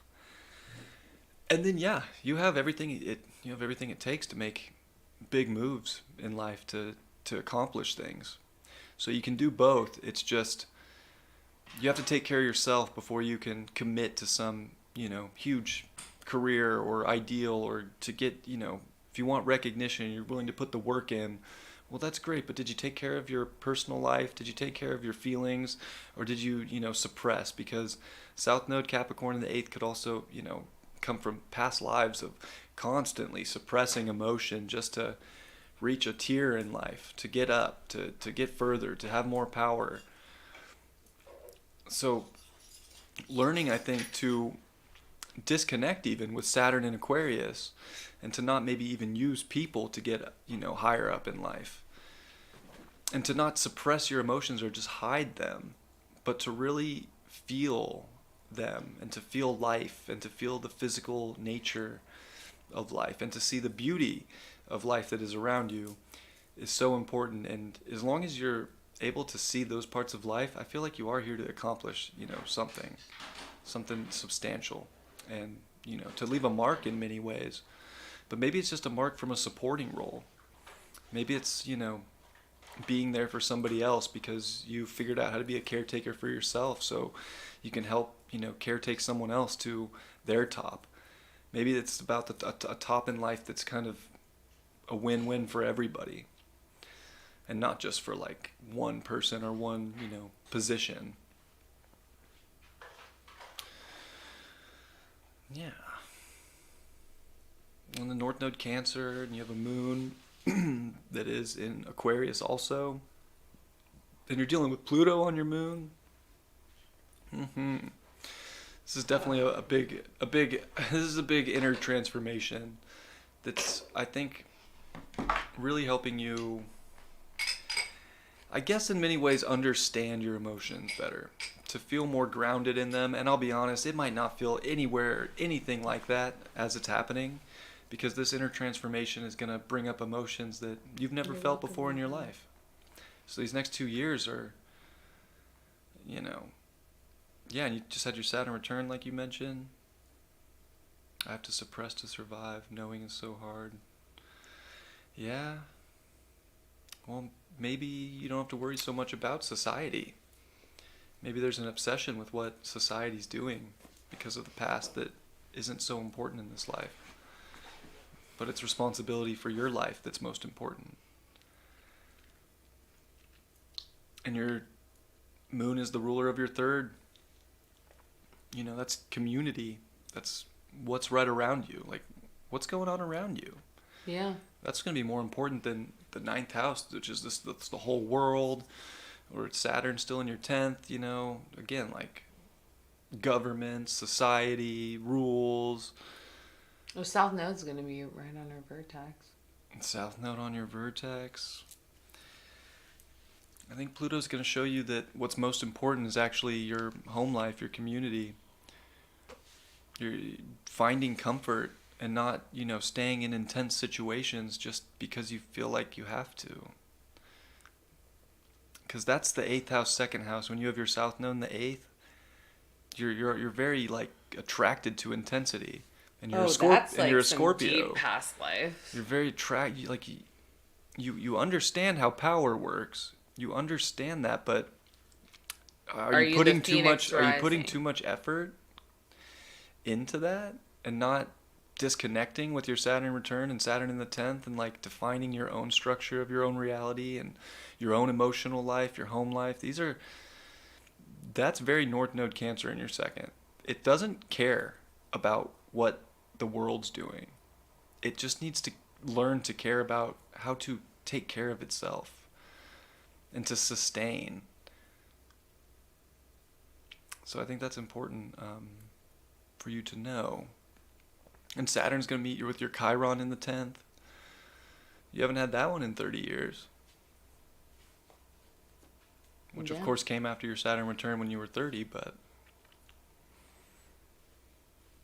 what was life like back then, This is the next level of healing tacked on top of that. Jupiter part of fortune conjunct. Yeah, and Chiron's done with your Jupiter. So, hopefully you've found... Oh, North Node Cancer. Okay. Your own way of believing in life and your own ideals. You told me a really good, I don't know whether it was maybe not an analogy, but you were talking about South Node, 8th house. And the thing that would come to mind of me with a South Node, 8th house would be people pulling you into the underworld. Yeah. But that, you can easily stay in the underworld for sure. But do you feel comfortable there? Yeah. A lot of people do.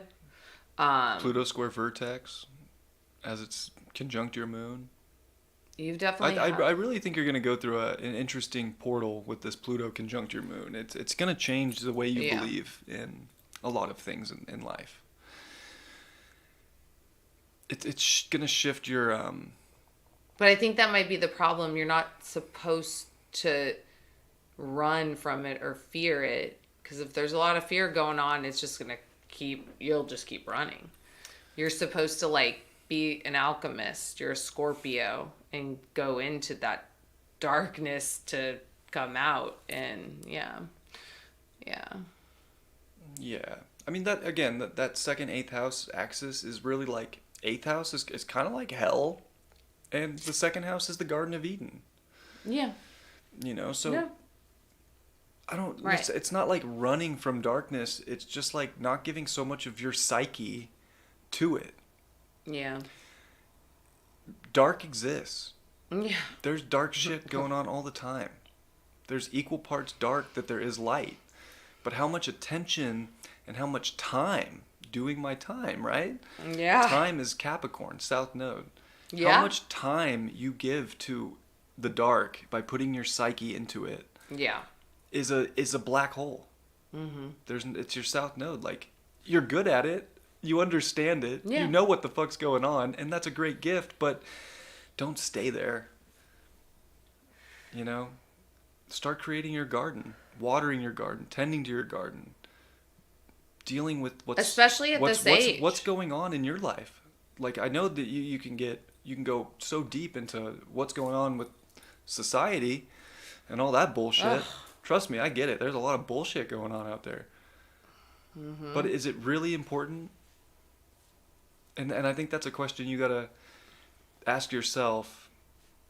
Is it really your truth to give it all your attention, or to worry, or to just stay in it? Oh, Pluto conjunct her moon. Honestly, thank God for that. I really hope that is such a transformation for you. Oh, it's going to be, but I feel it's almost gonna save you in a way. You need it. People want to hurt you.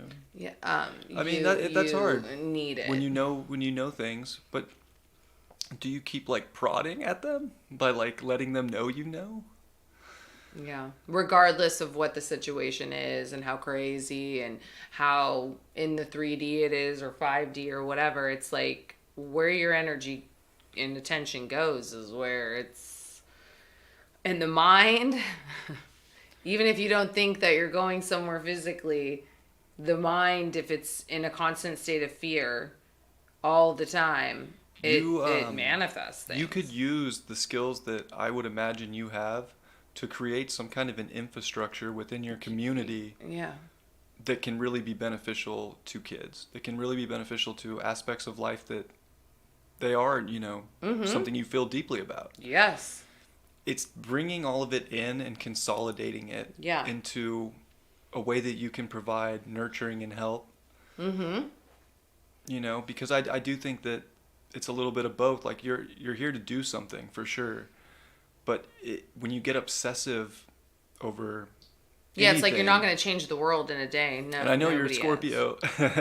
So and you're the very little things are what matter. You're also a Gemini rising. Like yeah. You need to be flexible and adaptable and be able to make pivots and to not get so hung up on, one thing. But what can you do around you to make change? Yeah. Yeah. And you can do anything that you want to. You can. But fear can hold somebody back their whole life. It really can. And I think that Pluto being on your moon, I really hope that it is a portal. Yeah, solar eclipse is going to be in your 12th. It's opposite your karma. Pluto's, in square to this in your 9th with your moon. It's square your moon. This is quite this is really a chapter turning in your life, I'll be honest. But I feel like thank God. And you even have Taurus intercepted in your 12th and Scorpio intercepted in the 6th.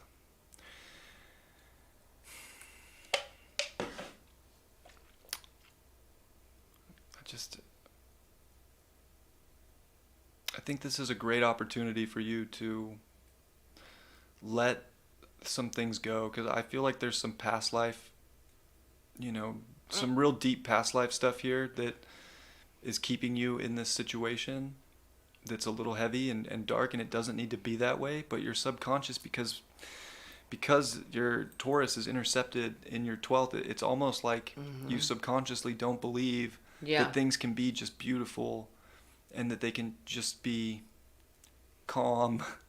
Yeah. And it's almost like you peaceful. Feel like you just have to survive have you actually ever been living in your life? Like have you just been surviving? Have you ever felt like you're living? Because sure, you've had many lives. But if this is the only one where we get to be in this avatar in this life, when do you want to start living? I think is really the question. Because I'm going to say that you're probably going to say you've just been surviving. This is a great opportunity for you to let go. This is like the moment.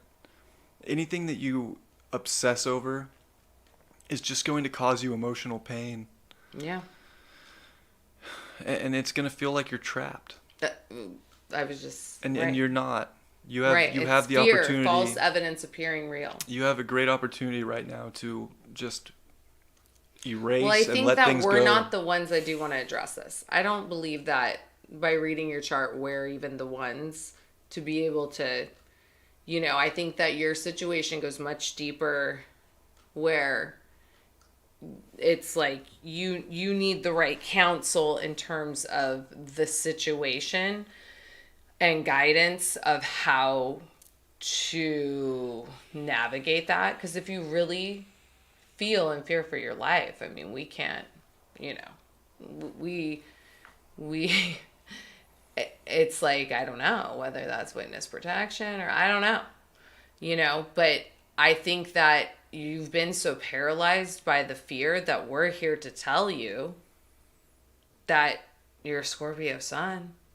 Like, have you gotten yourself out of your whole life some crazy fucking situations? Did you know that there's power and strength within you? But if it's something outside of what you can do energetically and being the magician in your life, well then yeah, you need to have outside help within that area of expertise that can really, where you can feel safe and comfortable. Because I feel like yeah, I can feel the fear. I can feel it. So I think that when you're in that state,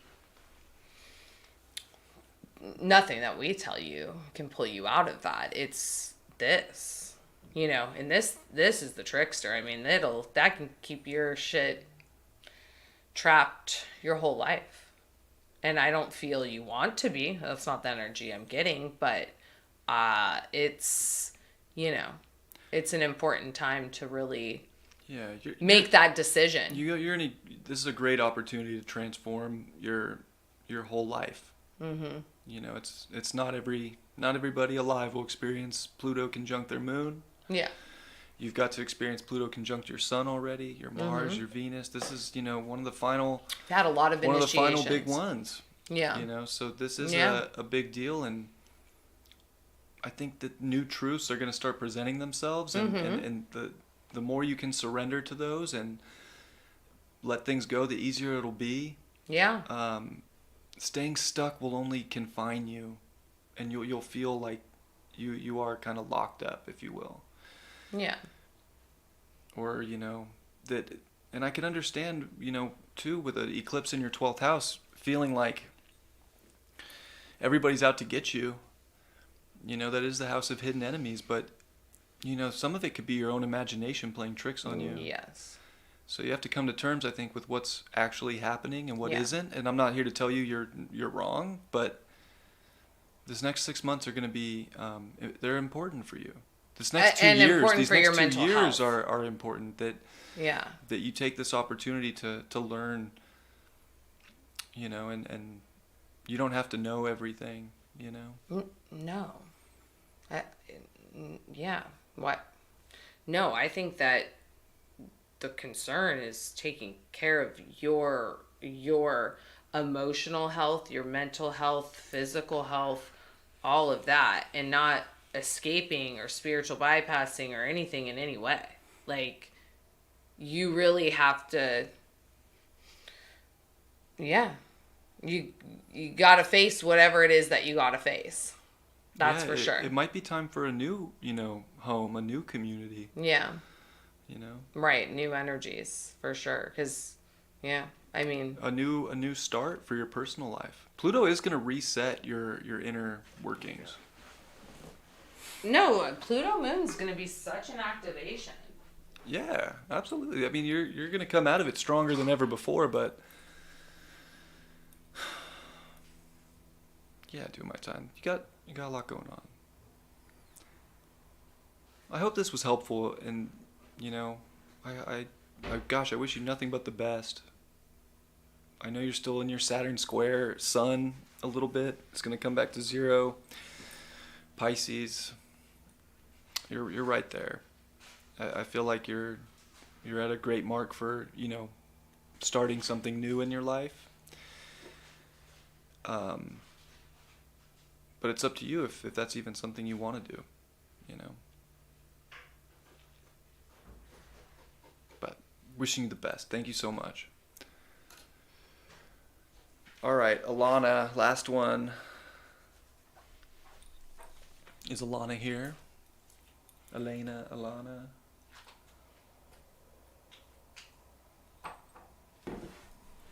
there any cool deck? Oh, maybe this one. God, we have a million tarot decks.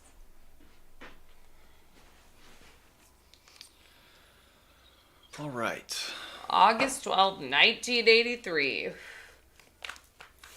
So that's got to be what? Capricorn, Cancer axis, nodes, 83? Gemini, Sag. Oh, Gemini, Sag. Oh, mm-hmm. Okay. So yeah, we talked a little bit about, of course, this axis already with someone else that had it, but... Oh, Brass Knuckles had it. Brass Knuckles. Yes, Brass Knuckles had it. I mean, lots. So much wisdom. You've gone off on your journeys. You've found it. You've been on a hunt for truth for a long time, and much love. Learning how to communicate truth, how to teach truth. You want to fix problems. You want to solve things. It's part of your nature, but you have to learn how to do it, with some kind of a social norm in many ways in the 10th house, and be responsible about how you communicate and how you take in information too, because Gemini isn't just about giving information. It's also about receiving information and listening. And those are things that are important, because South Node Sag can really think it knows everything, especially with Neptune there. Like, it just knows all the mysteries of the universe. And you know what? You do. That's the crazy part is you do. Like, you do have a lot of knowledge of how all of this works and the biggest truths and natural laws in existence. But that doesn't mean everybody else is going to believe you or understand you. So you're learning in this life how to communicate, how to listen, how to know that everybody has a truth and that it's okay, and you don't have to interject, your opinion as if it's the end all be all. It's just not in this life. And you'll get, people will get triggered by you. You can be too polarizing if you just come from this place of always, I have it all known, figure out. You very well may in your life use it for you, but learning how to relate in society is super important for you. A lot of 12th house. Yeah, 12th house, Sun, Venus, Mercury. Yeah. Yeah, 12th-y. So, yeah, I mean, right, like dreams, past life memories. Yeah, especially Leo, it's very ancestral. Yeah. Very, but it's a very strong imagination. It's very strong, you're probably a great storyteller, with your Sun trine your South Node in Sag. You have a gift for telling stories. You have a gift for, you could probably just come up with anything. Yeah, write some books. Just channel truth, just express it. Yeah. It's a gift that you have. It's actually really good, but again, the 12th house is a slippery place because you have to figure out how to balance some of this fantasy and imagination and story with reality and with what other people are doing, and kind of like learn how to make things, come together in a way that works. And usually people that have 12th house suns have, done their fair share of escaping life to make their life more of a fantasy. But that's not a bad thing as long as you bring it into reality, as long as you do something with it. And it's interesting being a Leo, because Leo wants a lot of attention, and a 12th house Leo might not. You might feel more comfortable behind the scenes or expressing your creative talents, in ways that don't, put you in the limelight. Yeah. The 12th house can be a little shy, and Leo isn't shy. So there is a little bit of a I can attest to that. There's a little bit of a, a mix that can kind of come there, that, there can be some kind of insecurities about showing yourself, maybe in a really authentic form. And, your Virgo rising, maybe, you're a little hard on yourself and you don't want to, fully express. Both. You're here to fully express and to see how pure it is when you do. You also have Mercury right on your ascendant. That's a great place for Mercury, especially at home. In Virgo, you're sharp as a tack, Even though it's slightly in the 12th, it's right there, and you can see both sides of situations. That's really good with Mercury on the ascendant. Use it. Use your mind that can see on all angles and that wants to get deep and investigate. Yeah. Get into what's going on in reality. Get into what's going on in the universe. Get into what's going on in your imagination. And I think, putting things in order of how to express is very strong and can be one of your greatest tools. I feel like you have a gift to express yourself. So you don't want to keep that hidden behind the scenes forever. Wow. Yeah, Jupiter. Uranus and Sag. The third? That sounds fun.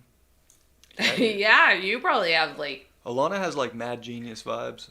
That's like Merlin to me. Yeah. Where is her Merlin? Oh, Merlin. Where is he with those little hands? In the second in Scorpio. Oh, okay, yeah. But right, the third of the mind with Jupiter and Uranus in Sag, yeah. Yeah, you're a little out and there. And then South Node Neptune in Sag. You're a little out there. That's good. I feel like you have a revolutionary way. The beliefs and the truths that you do know are, here to make you, they kind of separate you from everybody else. And the way that your mind works does kind of separate you. So that can be hard because you can feel like everybody else is an idiot and they don't understand and they don't know.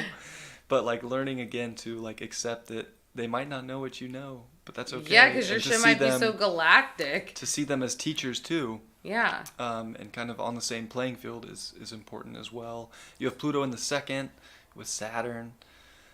Pluto in the second people are usually definitely they want to be safe. Safety, security plays a huge role in life. They want nice things. Somehow people with Pluto in the second always seem to come up on nice homes. You always say They that. do. It just happens. Even if they don't live in a nice home, they'll end up knowing somebody and they'll house sit for somebody or something. I'm trying to think. I don't know if I've ever I've house sitted, but I don't know. Yeah, I mean, I feel like it's played out for me in the second house in different ways through other people. Yeah. Right. Yeah. And not by house sitting, but like. Well, it just happens that way. Yeah.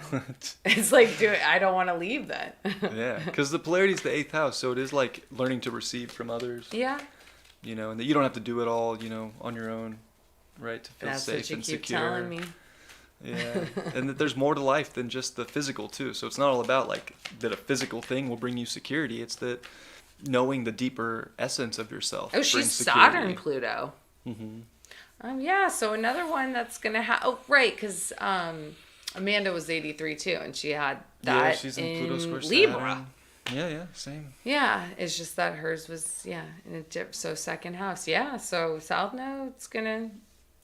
Yeah. And Saturn rules your 5th, so gosh, I feel like Pluto's really trying to make some big strides in helping you be more creative, more outgoing, more expressive. Mm-hmm.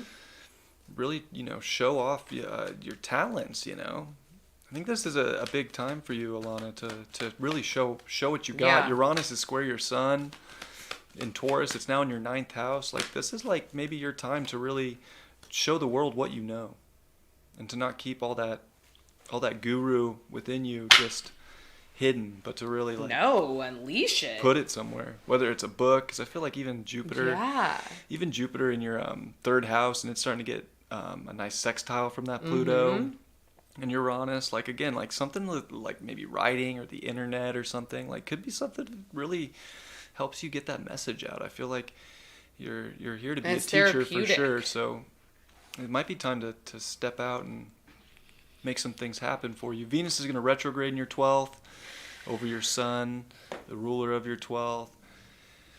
Oh, I mean, again, I think this is just another way to unlock that could bring a lot something of back creative from the potential. past. And it could bring back some really bad habits, whether it's people that were bad habits, or some kind of a fantasy that's a bad habit. Like, definitely trying to get out of that a little bit. Also, your Mars is 29 Cancer, and Pluto's still opposing that, and it's not done opposing that Mars either,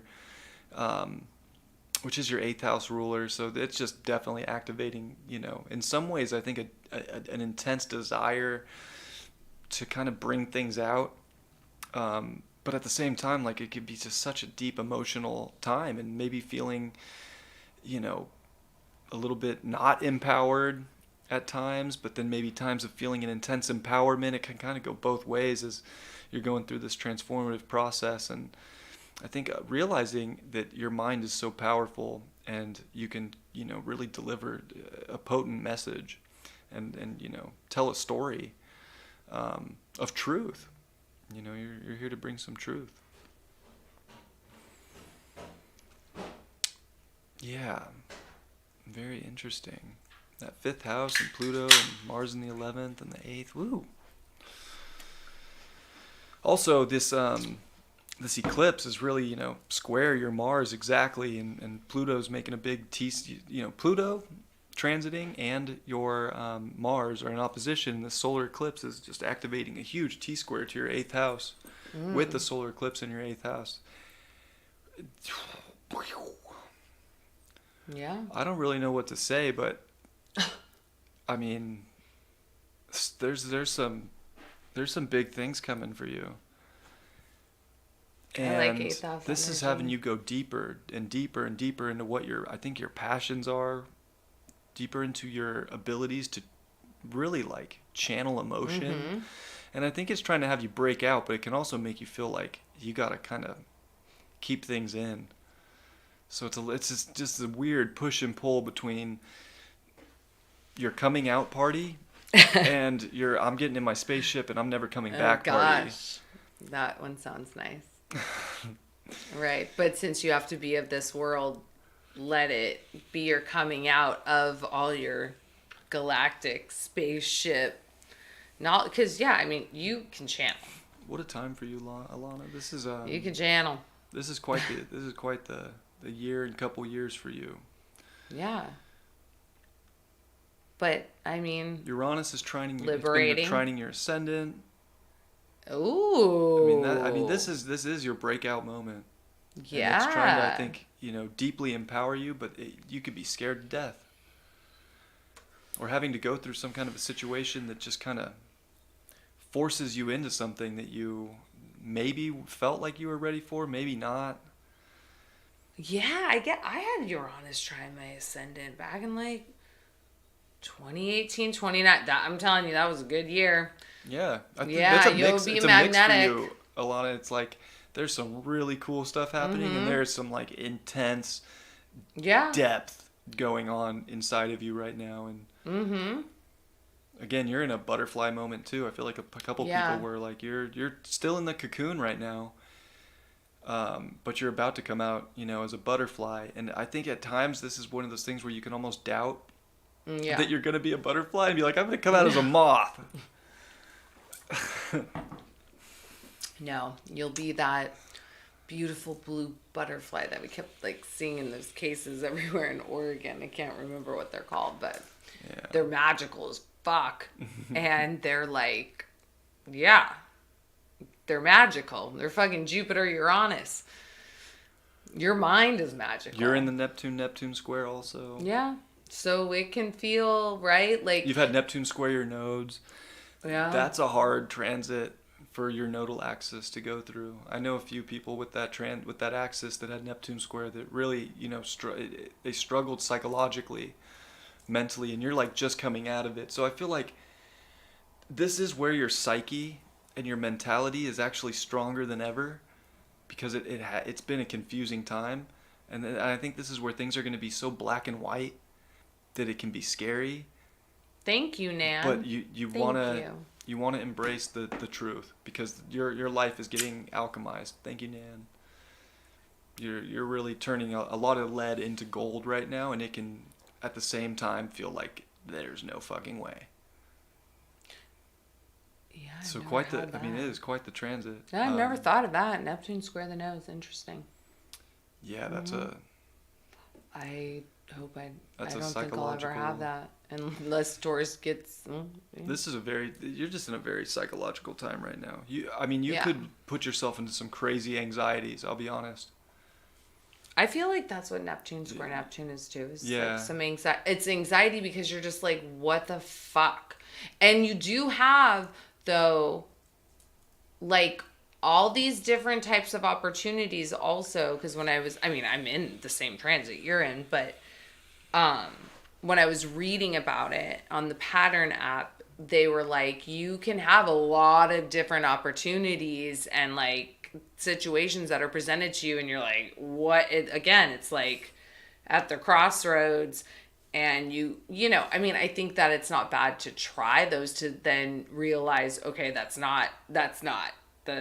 is too Neptune for me, and I gotta like get back onto something that I resonate with. So it's really just like surrendering to that transit, but yeah, it is definitely a time of surrender. But it does feel there's going to be some really there's going to be some really weird things that are going to transpire. And it's just trying to help you. It's just trying to help you. It's just trying to help you let go and to not be too obsessive, but also to look at the black and white of the situation. Because this is a big. Yeah, it just really feels like you're in Alice in Wonderland, and so that's why. But it is dissolving a lot of stuff that you will eventually have clarity. Yeah. You will. I mean, that's what everybody says about a Neptune square Neptune transit, is that then you'll have clarity. So and the eclipse is opposite your Saturn. It's your 5th house. Again, this is your time for empowerment. It's just I think you gotta search for that and have your coming out party and to not be afraid of it. Because I feel like fears can try and like hold you back or keep you stagnant or sidestepping situations. And this is kind of like where you got to get into the nitty gritty a little bit. You can't escape it. Yeah. Well, I hope that's helpful, Alana. I sure do. What was that tap? Did you hear that? Yeah, I did. Oh, do we have a visitor? I don't know. Do we have a visitor in our house? We'll go find out. Talk to us. Well, I appreciate everybody. Thank you so much. Yes. We love all you guys and all the donations and just all the energy and, yeah. Yeah, thank you. Yeah, We'll be back, I don't know. What's today, Wednesday?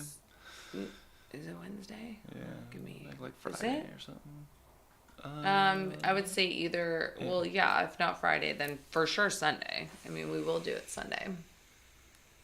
You'll see it pop up.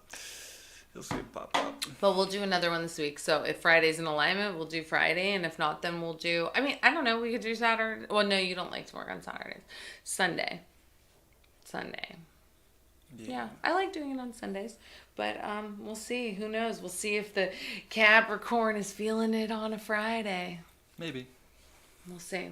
But we love you guys. And thank you so much for being here. And is it the solar eclipse yet? Literally happening right now. So congratulations, everybody. Congratulations. Let's get one card for the solar eclipse. What do you got? Welcome to a new chapter of self-empowerment and liberation. Yeah, literally. Aries, 29th degree. What was it?